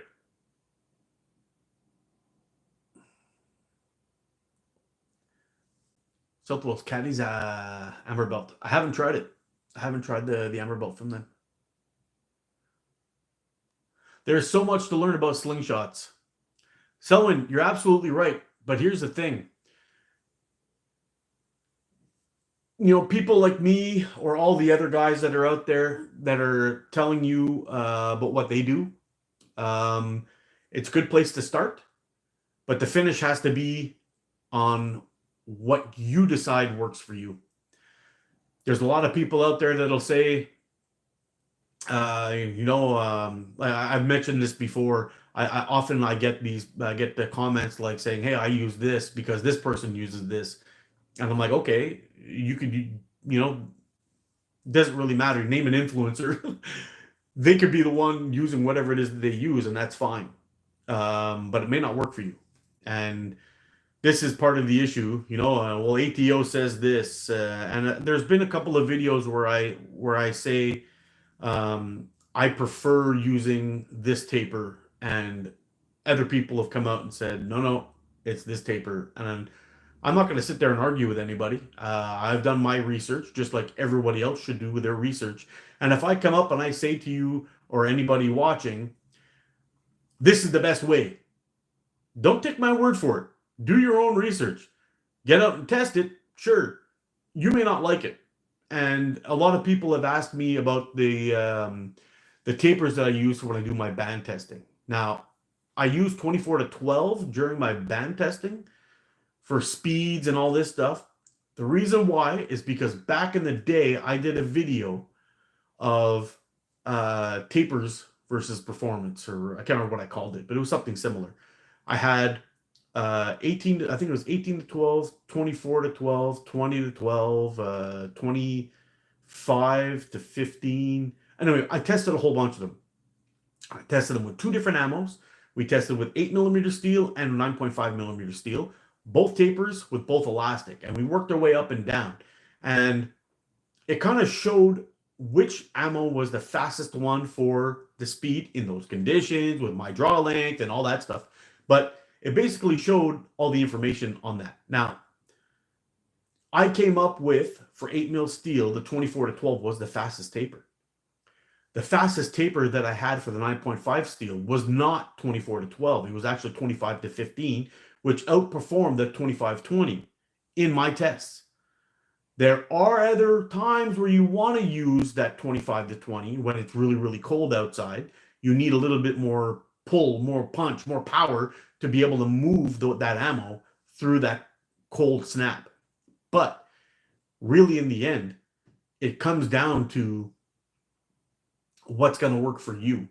Now, there are other guys out there that use tapers of 25 to 20 and it works for them, and you can't deny how well they shoot with it, just like other people that use 24 to 12 or 25 to 12 or 25-15 or 18 to 12 or whatever it is they use for their ammo. The point is that people need to practice what's going to work for them, and once they found something that works for them, you stick with it, because you're only going to get better from there by using the same gear, the same elastic, the same setup over and over and over again. If you find there's a problem, make a minor adjustment, try it out. Not one band set, do 5-6 band sets. Test it out, because there may be something you need to tweak. But really, when it comes to slingshots, people like me can lead you in the right direction, possibly. But after that point, it's going to be up to the shooter himself to figure out the recipe for his best shot. That's that. I'm done ranting. I apologize for that answer if it's a little long. Can I review Simple Shot 11mm clay for us? I'll think about it, but I'm really not a clay guy. Amber belt and crystal string are the lightest materials. Very true. Wow, that's nice work. That's awesome. I think she'll love it. Still in there right here. He writes, he's going to make a slingshot for his daughter, and I think she'll love it. You know what, man? Some of my best memories when I first started this out, I got a couple of early videos of me and my son when he was around 10, maybe 11. We were outside shooting tin cans hanging from a swing set with a sheet in the back to catch the ammo. We used to have these tournaments. We used to call it butt. So every time somebody would shoot and then the next person would shoot and miss, they got a letter, just like people playing horse or something like that in basketball. And we had a lot of fun, man. It was a lot of fun. Ruts, how you doing, man?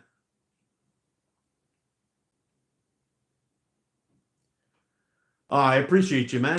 Still in you. That's great news. I'm glad you decided to sub the channel. And if you ever have any questions, just sorry, I think I lost you there for a second. But if you ever have any questions, shoot me a direct message. I'll be happy to answer anything you got. You can find me on Facebook, Instagram. It's usually the two places where I'll have a straight up conversation with anybody who has any questions for me. 0.45 is trash. I got 2,000 shots out of one band set of the 0.5 last spring.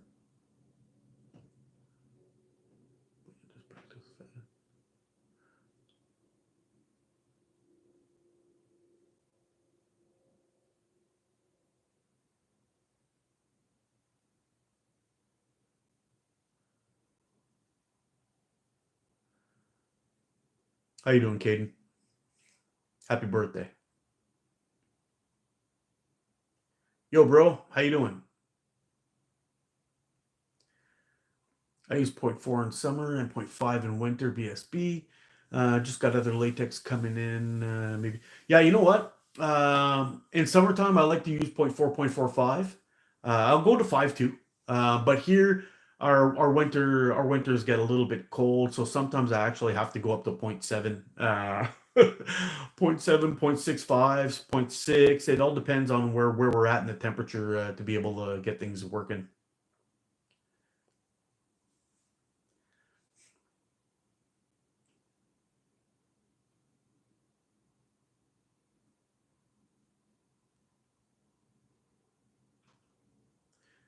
Okay, thanks, Mike. You Facebook messengered me the pics of the Snug and Wave. I'll check that out a little bit later.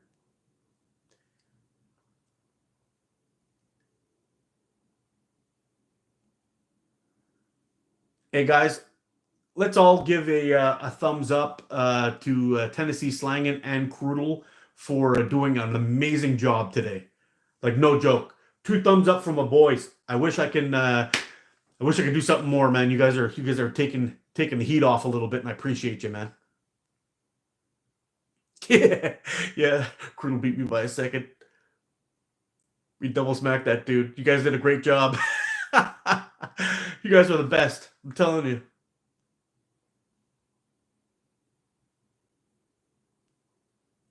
Hey, Steven, how you doing, man?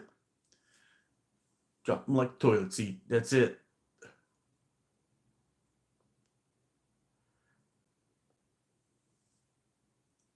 Kersey, how you doing, man?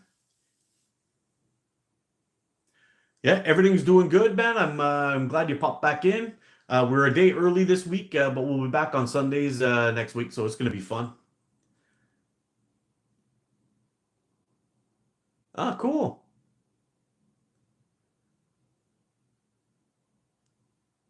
Mr. All right, yeah, I have a slingshot. I hope you shoot it and enjoy it.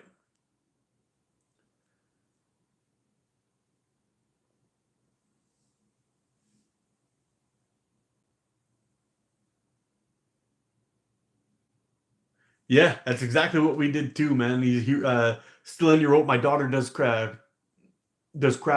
She's 15 years old, same age as my son. We will be making one for her and one for daddy, and then that's it. The battle begins.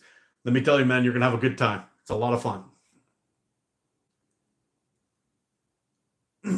A little cold. You're funny. Well done, guys. Heck yeah. Thanks for buddy. Yeah, both those dudes are doing an amazing job. Krudel, Tennessee, you're the man. Milo, how you doing?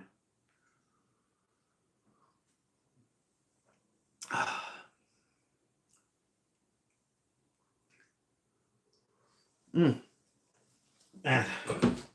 Yeah, Yeah, so I'm like super excited to get out and do some shooting today. Like I'm buzzing. I gotta get out, take some wax with this guy, take some wax with that guy. And for those of you just stepping in today, just to show you a quick look at what we got going on. Where did that other one go? There it is. So basically what we did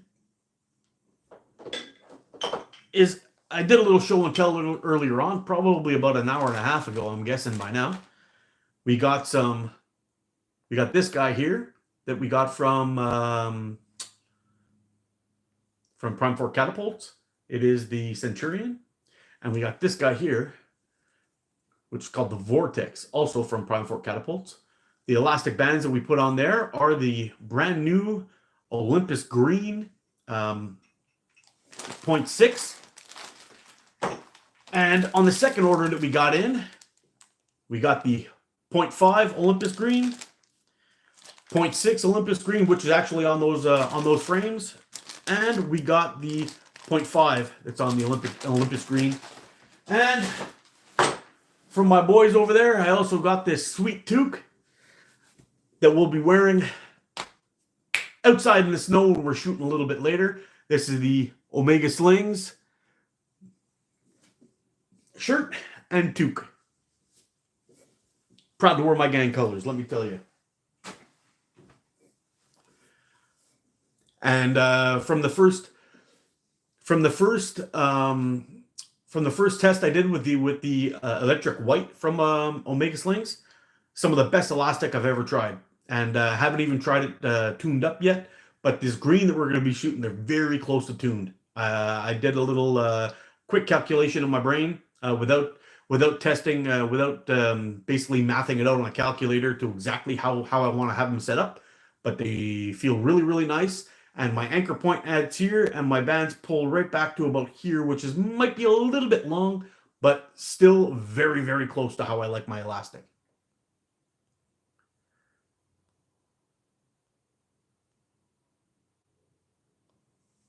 Yes, sir. Yes, sir. Great looking swag. Absolutely.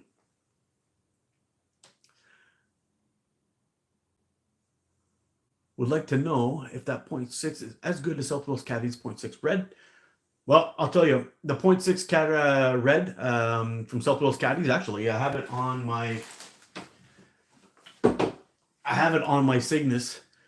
This is one of the best 0.6 bands I've ever used in my life. This stuff is fantastic.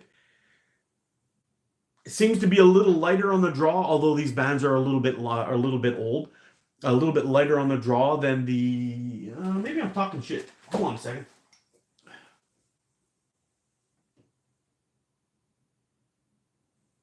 Very, very close in draw weight. I'd have to weigh it out, but yeah, very good stuff. It does feel a little bit lighter. Sean, it's definitely lighter draw, and I don't have a crony, but it feels faster too. Which one feels faster, Tennessee? What's my name? My name is Mark. ATO Mark, that's me.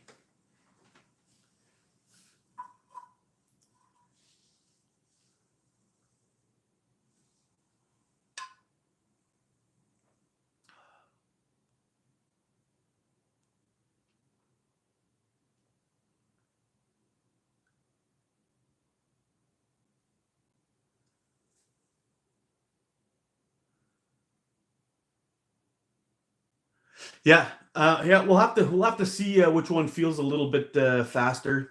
I don't really like comparing band versus brand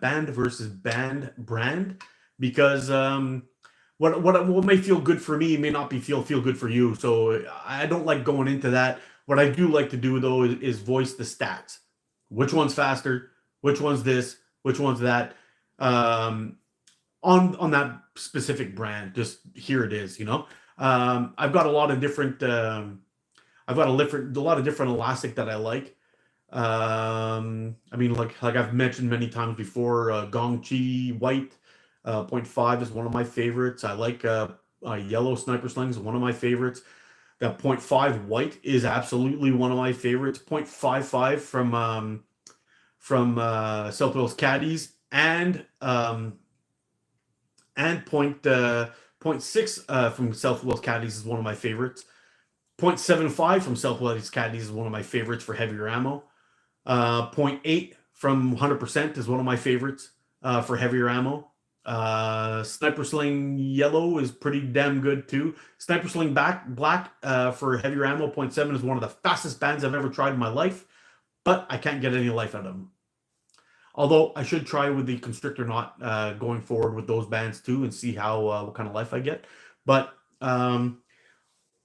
we'll definitely know how these do a little bit of performing and shooting later on today. I am going to bring out the 2 slingshots just to see if one of these I can't seem to get along with the shape or the fork length or whatever it is, and we'll go from there. But there'll be some good testing with it later on today.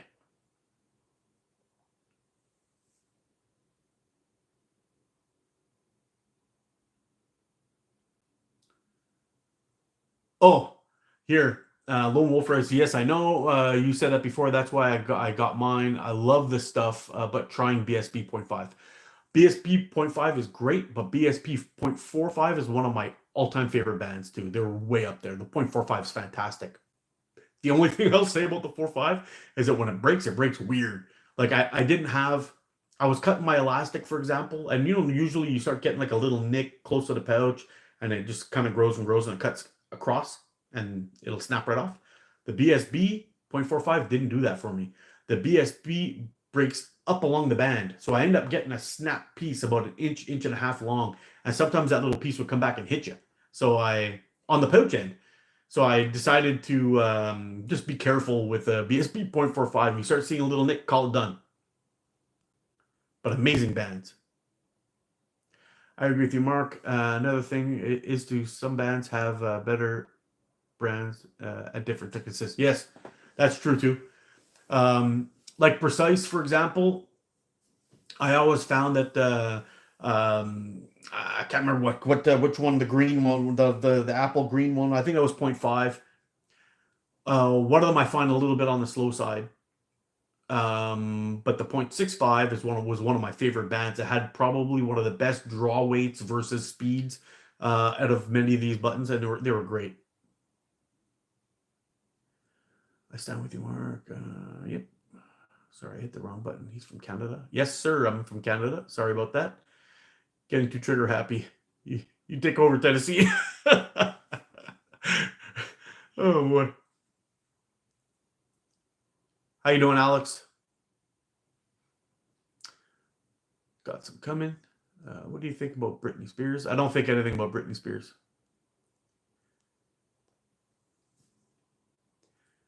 Oh, okay, still in yet? I've got a playlist, and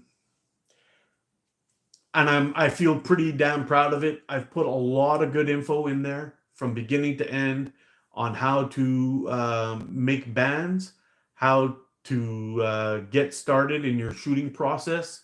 I've got how to troubleshoot certain issues that you may or may not have. All of these things I've got it in there. It's in my playlist. It's either quick tips or instructionals. I think it's quick tips. Check it out. But again, like I said before, if you ever have any issues and you have any questions or whatever it is, feel free to shoot me a direct message and I'll help you out.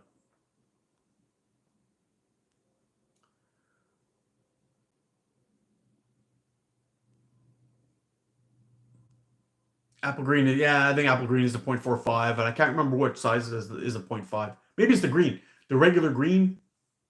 Yeah, it might be the green. That's a point. No, that's that other brand. I can't remember what color it is. But all right, the real Galaxy. I'm getting tired of asking questions about Taylor Swift, so I'll see you later. Doing all right, man. Doing all right. There's also a lot of band testing, all that stuff. I even did a quick video one time showing the difference with elongation and why it's important. I've also done a couple of videos on the difference between like matching your band to your ammo, pouch selections. There's a whole bunch of things you can go through. It really isn't all that complicated. The only thing I would suggest basically is just find an elastic that's going to give you a light draw. And I would start off with probably 8mm steel or 5/16 steel if you're in the US, and use that to begin with. You'll shoot nice and smooth. Make it as light draw weight as possible. So when you're pulling back, you're not shaking, or you're not having to force too much. You can just hold it there comfortably. That would be the best way to start off with, and then go from there. What time is it? 9:51 in the morning. Take care, Willie. I'll see you next week, buddy. Yeah, you see, the .6 natural used to be the .65, but they've changed their colors again. I can't stand it when people do that. Just stick with the same damn colors, man. I don't know why they switch it up all the time. It freaks me out. Even with the .5 100%, the colors have changed 3 times now since my first batch.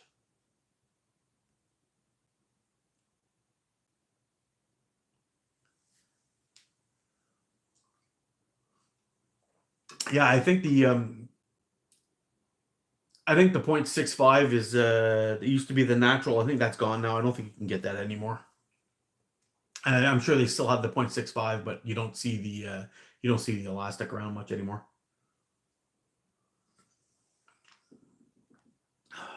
Man, all right. Let's see how we're doing for battery here. I don't want to end up just dropping on you guys. Oh, down to 28%. I'll have to keep my eyes open before I have to recharge this thing and start shooting.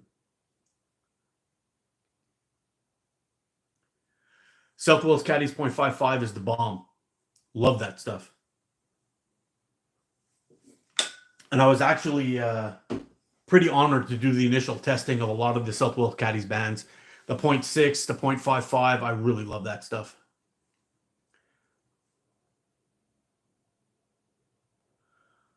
Hey, Lone Slinger, I appreciate you, man. I'm glad that that crap I've been putting out was helping you out a little bit, man. I'm glad to hear that. It actually it makes me feel good, man.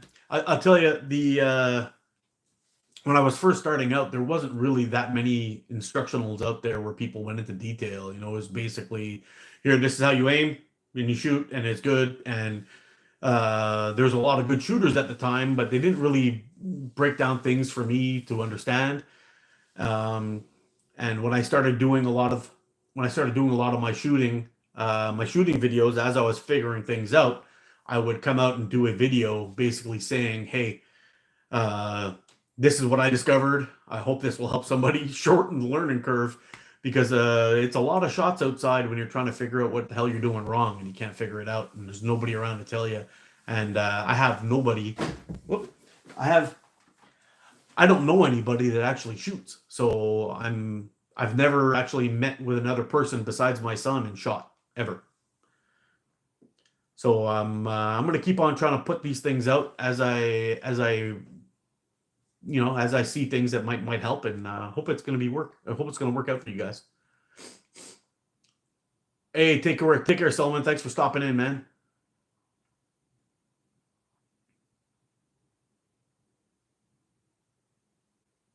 Pretty much, yeah.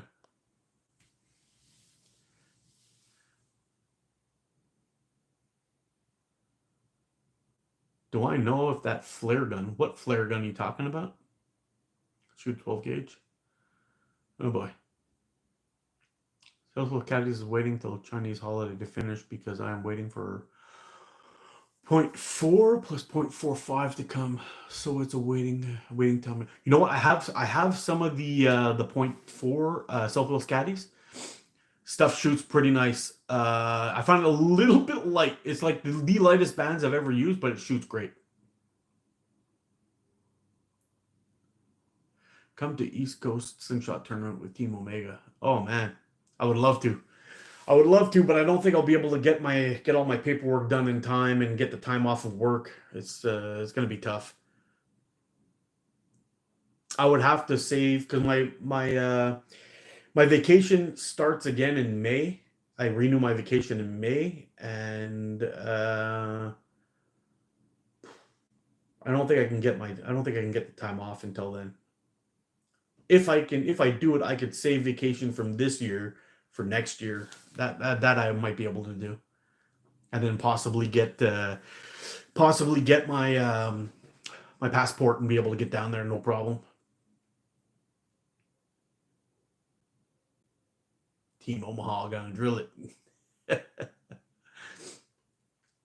Yeah, should be fun. Should be fun. Hopefully we can get her done. I can get down there because there's so many of you dudes I want to give a hug to, man. When I get down there, I'm telling you, I've met so many cool people in the slingshot community. It's like, man, I wish you guys were my friends here. That's crazy, but it's true. Yeah, man, I know I'd have a blast just getting down there, and if I could just find a place to hang a hammock, that's all I would need. And hang my hammock out there, sleep out there in the trees, and wake up early in the morning, brush my teeth, drop a deuce, and get shooting. That's like a dream for me. So, I apologize for the rudeness. Yeah.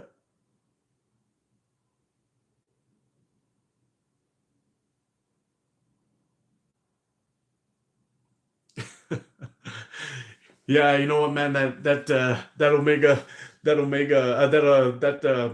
man. I just had a brain fart there. My check engine light came on. Sorry, boys. Yeah, that stupid autocorrect. It busts me all the time.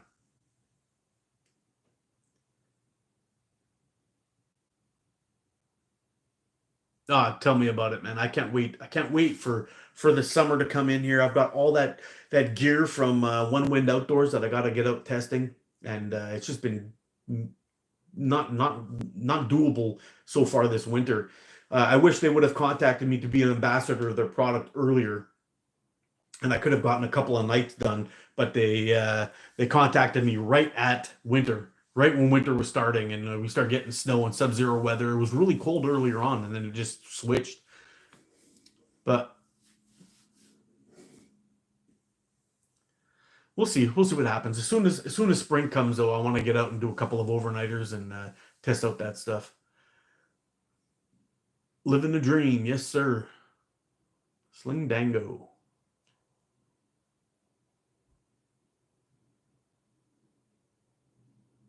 I don't even know what the wrist face is, dude.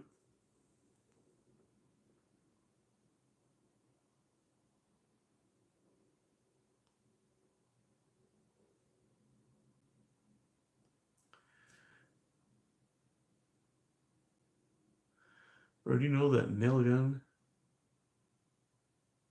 can shoot airsoft gun?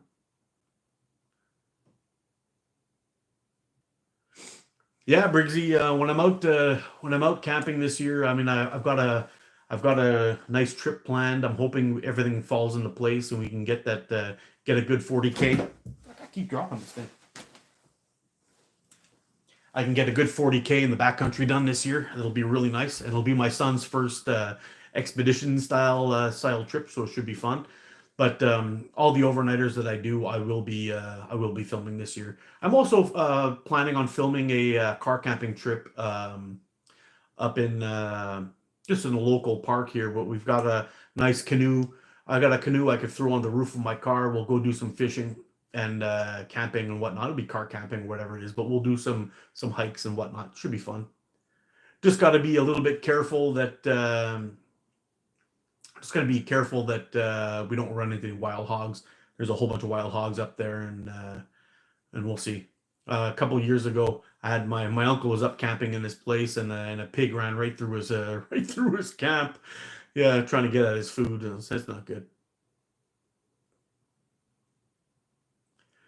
Yeah, you know what, man? There was a few years back, I did like 100 nights in the woods, almost 100 nights. It was very close, and I was like, man, I was trying to go out every single weekend, and it was great, but I haven't been able to do that kind of stuff this year. And I was gonna do a camping trip over the on the ice this year, doing an ice fishing trip, but I just don't trust the ice. It's not thick enough, and it's a bit of a mess. So anyway, yeah, um, and we'll see what we can do.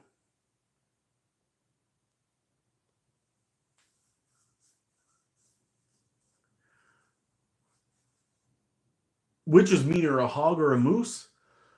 Well, it depends on the time of year. I would rather take my chances against a hog than I would a moose. If I mean, a moose can weigh up in Canada, they get big. We're talking 800 pounds plus, and once the rut starts, and they're thinking that anyone around you is trying to is trying to steal their girls from them, and they come at you with a furious anger. I wouldn't mess. I would rather deal with bears than I would with a moose. Imagine that. Okay, so yeah. So basically, that's the deal. I would probably go with a moose than a pig. Pigs can be dangerous too, but they are definitely much smaller. Yeah, they are aggressive, but I don't know. I would definitely rather not tangle a moose in the rut than a pig during a regular year. The only trouble with pigs, they tend to wild hogs, they tend to travel in packs. So if you're dealing with one, you might be dealing with more. Yeah, moose are crazy. There's a buddy of mine, that I work with, ended up taking one out on a hunting trip one time.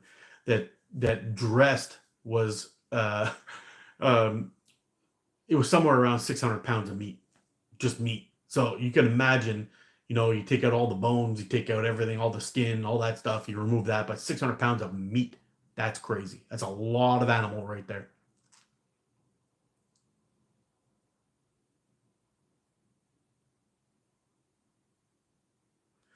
Yeah.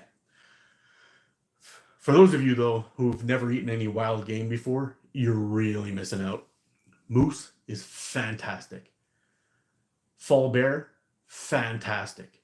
Especially when they're eating on blueberries. Delicious. Deer's pretty good too, but I much prefer moose. I would eat moose any day. A good buddy of mine actually shot a moose a few years back and gave me some salted back straps. It was like a dry cured back strap. We were cutting slices off of that and at work and eating it all day. It was so good.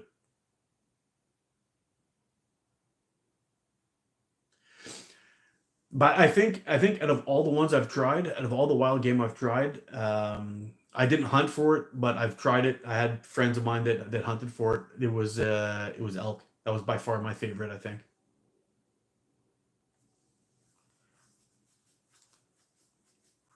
I put 6 deer in the freezer this year. Oh man, that's awesome. Yeah, I was just talking with my buddy actually this year, the same guy that got the moose. We're talking about possibly doing a hunting trip this year up on his property, and we'll see how it goes. I really got to get practice with my bow though, because I am not in shape. Uh, Aim wise with my bow, I got my bow. I joined the club this year. I went out a few times, did some shooting with it, and then we had a problem with a guy. Um, there was some guy shooting rifles in the near the outdoor range, and one of the targets on the outdoor range got shot with a gun, and they suspended it for the rest of the year until they could figure out what the deal was, because it was getting too much, and it was causing risk. So they went and they changed. We have like a special key. We drive up to this area. We drive up this hill. You have a gate you have to open up, and you go in. You close the gate behind you. Then you drive up to the parking, and you're kind of in this area where you've got a range target. So it goes from 10 yards all the way up to 50 yards or 55 yards, I think, even on the target range. And then you just go a little bit more. You have a couple of tree stands that you could shoot from. You basically walk up a flight of stairs and you're on this makeshift tree stand, so you can get used to shooting down. And then you can walk around to the third spot, which is a 3D target range. And it was in there while people were shooting at the regular range that some dipshit showed up and started blasting the deers with shotguns over there, and they couldn't figure out who it was. The guy was there illegally, just shooting things, causing trouble. So they shut the place down for the summer until the police can could figure out what the deal was. And that was the end of my season. So I was planning on hunting this year to get into shape. I had to put some arrows through my bow to get ready, but here we are. So once again, more problems caused by idiots.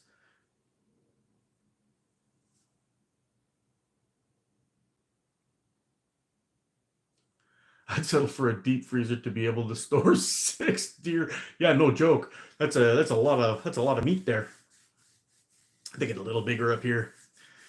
Yeah, we got some nice sized deer up here too. I used to, or we still do actually. I just don't show it to you guys that much anymore. I found some people who weren't digging the vids, but a buddy of mine and I uh, put up these trail cameras up in his property, and we take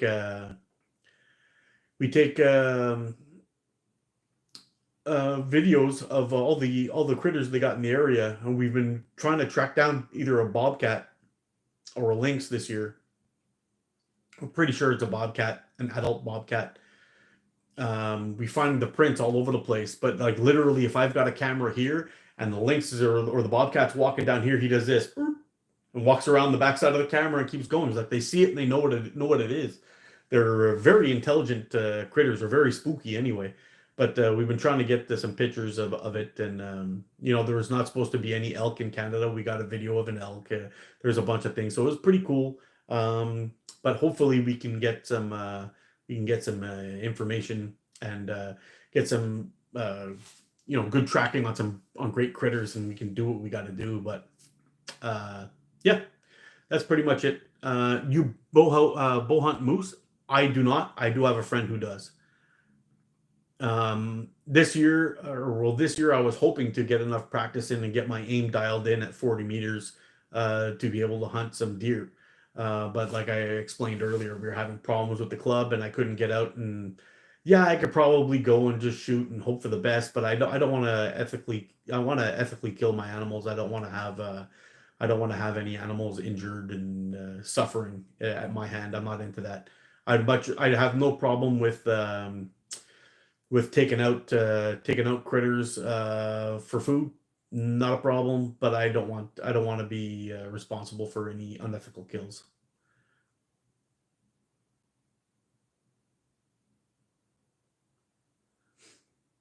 Elk got released here, but released wolves are too many. Yeah, you know what? They've been having that problem also in the Yellowstone Park, where they released the wolves, and the elk population has really dropped. And they're trying to claim it's something else, but it's not. It's predation for sure. We also had some elk released up in Ontario too. A small amount of them, but they seem to be migrating through Quebec. At least we're pretty sure that's where that one came from. They were saying it's just a lone buck and he's walking around bugling and stuff. But why don't I convince Simon to start making the Wasp Venator again? Bro, I'm trying. I'm trying. I've done videos of the Wasp Venator, and I'm hoping people will reach out to and ask for him, and he'll do another run of them. I hope so, and I hope he'll do one with a clip.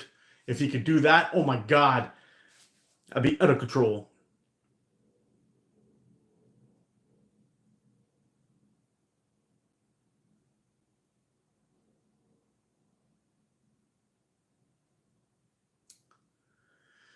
Yeah. So for the season next year, if I can get to Ontario and actually find a place where I can get in and hunt, because last year I spent all my money on spent so much money on getting my tags and getting everything done, and then find out that I get to the spot where I wanted to go was now private property. So I had to find another spot, and I couldn't do it. They found that in the aspen trees couldn't grow in Yellowstone because the elk ate them too fast. Very true. The wolves solved the problem, but the only problem is that once you've introduced a predator to an area, you still need to be able to regulate those predators. Now they've done the same release in Colorado, which I believe will cause the same issue later on down the road with ranchers, plus the once the wolf pack start growing out of control, there's not going to be anything there to handle them. So I've got no issue with adding predators to any area, especially if they are a native species. But the problem is that once they reach a certain level, you have to start regulating them. And you'll find, I heard Steve Rinella talking about this just the other day. Always the plan is that when they reach a certain level, they're going to open up a season for them to regulate their numbers. But as soon as they do that, they get caught up in litigation. The predators go crazy and they drop all the prey animals down to dangerous levels, which can also cause an issue. So that's something that they got to think of. A lot of times these PETA people will get involved and they'll start just litigating everything, and it causes a problem. It goes on too long. They had the same issue in New Jersey with canceling black bear hunting. They decided, no, you can't kill bears. They're sweet, they're awesome, they're cool, and they stopped doing it. And eventually, a college student got mauled and killed by a bear because their numbers went out of control. So that's always something to think about. And in the end, once the numbers get beyond control, and they're not having these kind of not creating these seasons, you end up having horrific deaths with these animals by starvation, or they're spreading out of control, or the predation on each other, where one bear will eat another bear just to eat because there's nothing else to do. So it becomes issues all the way around. There's something to think about.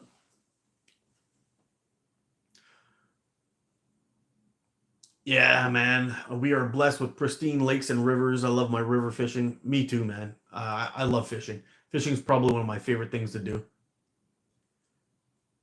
Yeah, see that? Still in you. You know all about that, dude. It's the truth. I think you guys have the most bears, I think, in all the United States, I think you guys have like a crazy amount in New Jersey. Believe it or not, it's crazy, but yeah. Can I get a shout out? Sure. Oh, maybe not. You're gone. See you later.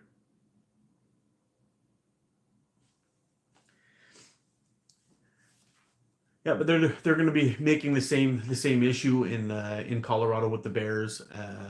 Sorry, with the Wolves, and as long as they can be managed, it won't be an issue, and that will be that. But when you allow the deer populations to explode, that can also be an issue by spreading things like CWD and all that stuff. So it can be tough. Hello again. I fed my kids and I'm back. Well, welcome back, Living for Jesus. Have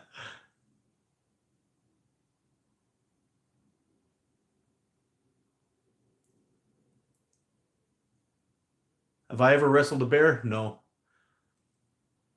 I've wrestled a couple of bar bouncers that were close to the size of a bear, though. I always want to kick people out with the shutouts. Yeah, I don't mind the shutouts too much, as long as it's not like, can I have a shutout, can I have a shutout, can I have a shutout. When they start doing that crap, I'm just like, that's it, get out of here.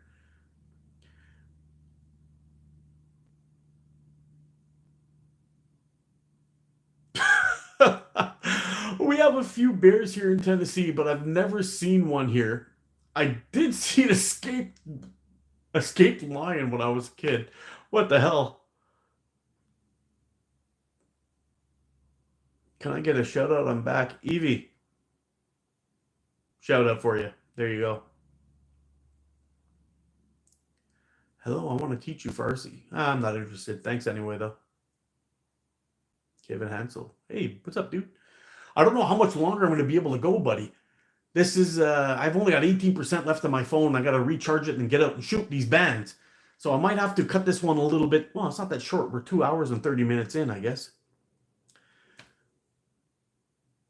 My kids like eating Hungry Bears. I bet they do.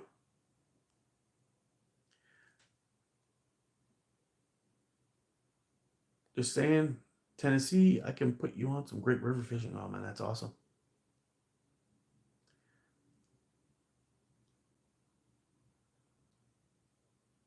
I have a chinchilla. I love chinchillas are pretty cool. Although I have to say, some of them can be mean as hell. I had a contract at this place I used to go to and take care of their plants in their house back in the day, and she had two chinchillas. One of them was a little sweetheart, The other one tried to eat your face. So I don't know. They're kind of sketchy little critters. They're cool looking though. Full-grown male lion. I almost crapped my pants, and my mom thought I was lying. Oh man, that's crazy. I don't know what I would think if I was like walking around and boom, out comes a lion. I think I would shit myself. So basically, this thing escaped from somebody's backyard or something. And is that the case? Because yeah, I can just imagine the court cases after that if that thing ever ate somebody out on the street.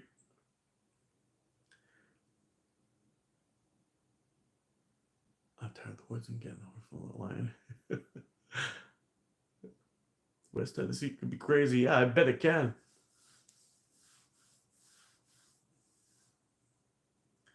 Hi, can you see this? I'm here and your number one fan. Really? Number one fan, eh? We have a lot of lynx in the mountains in Tennessee. Is it actually lynx or is it bobcat? I'm heading to dinner, boys. I'm glad I got a chance to chat with y'all. Thanks a lot, Sling Dango. Thanks for stopping by. I'll see you hopefully next Sunday. We'll be back on the regular schedule.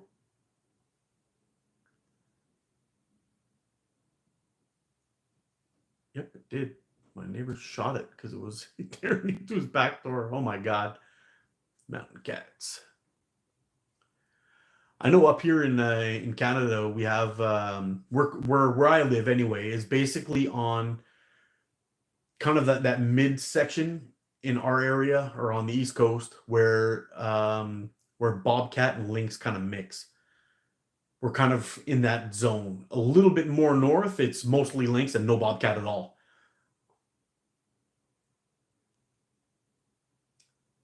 It tends to be lynx tend to be a little bit more north than us and whatever, but when you look at a map and you see the range, it kind of dips down, so it's very possible it could be there, especially if you've got mountains down there.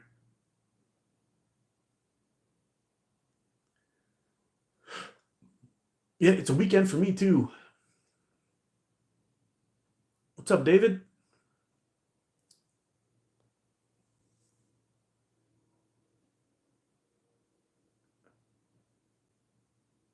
I had 3 hunting dogs rock up on me and my pooch yesterday, and I was frying eggs, smacking one of them in the head with a spatula. It was crazy.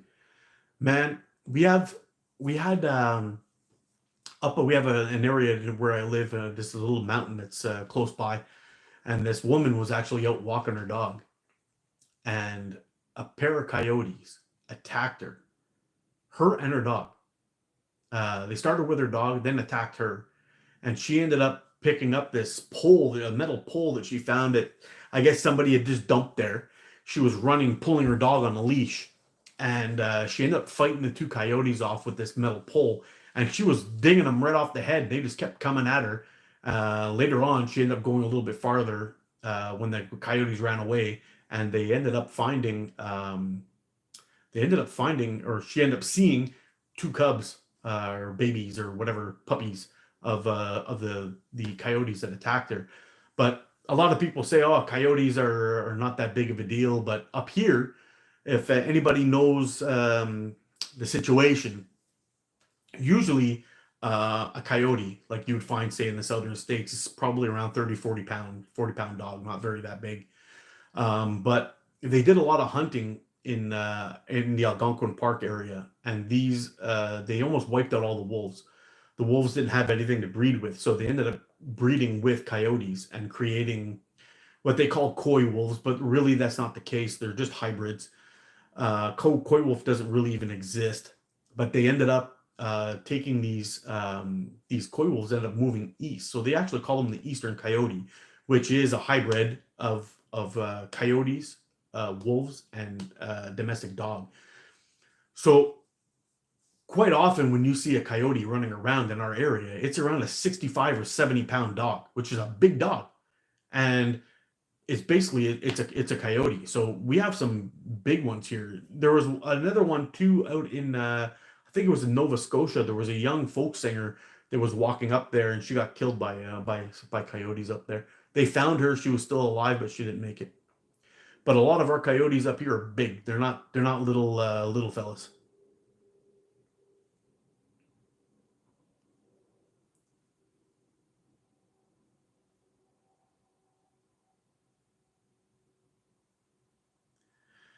Take it easy, Lone Slinger. I'm going to be following you very soon.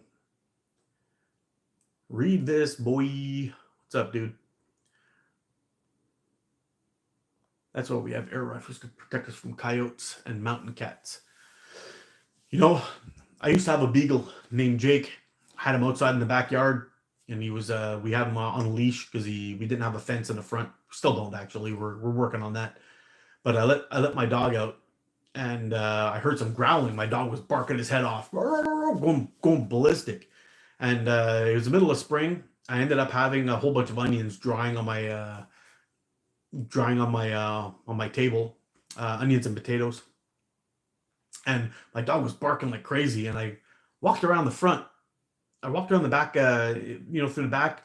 Was looking around the thing, and I shined my flashlight. I saw these two eyes shine, and then this deep growl. This, I'm like, holy shit, what the hell's that? So I pulled my dog in, and I blocked the thing, and I grabbed one of the potatoes, and I whipped it at the dog.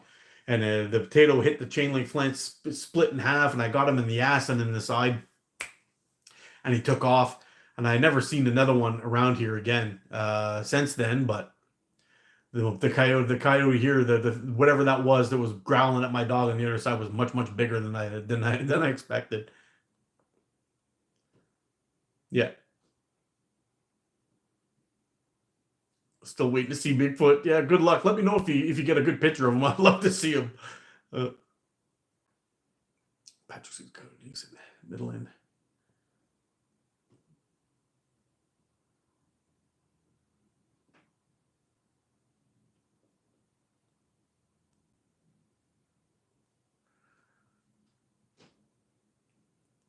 All right, ladies and gentlemen, children of all ages, we're going to have to wrap this one up. I just got a notification that my phone is about to die, so we've basically drained a full battery on this chat. We're at 2 hours and 42 minutes, so we're gonna have to wrap this one up.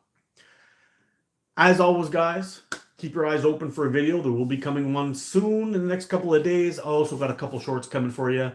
So, as always, you guys stay safe, get out and practice, be good to each other. I will see you again soon.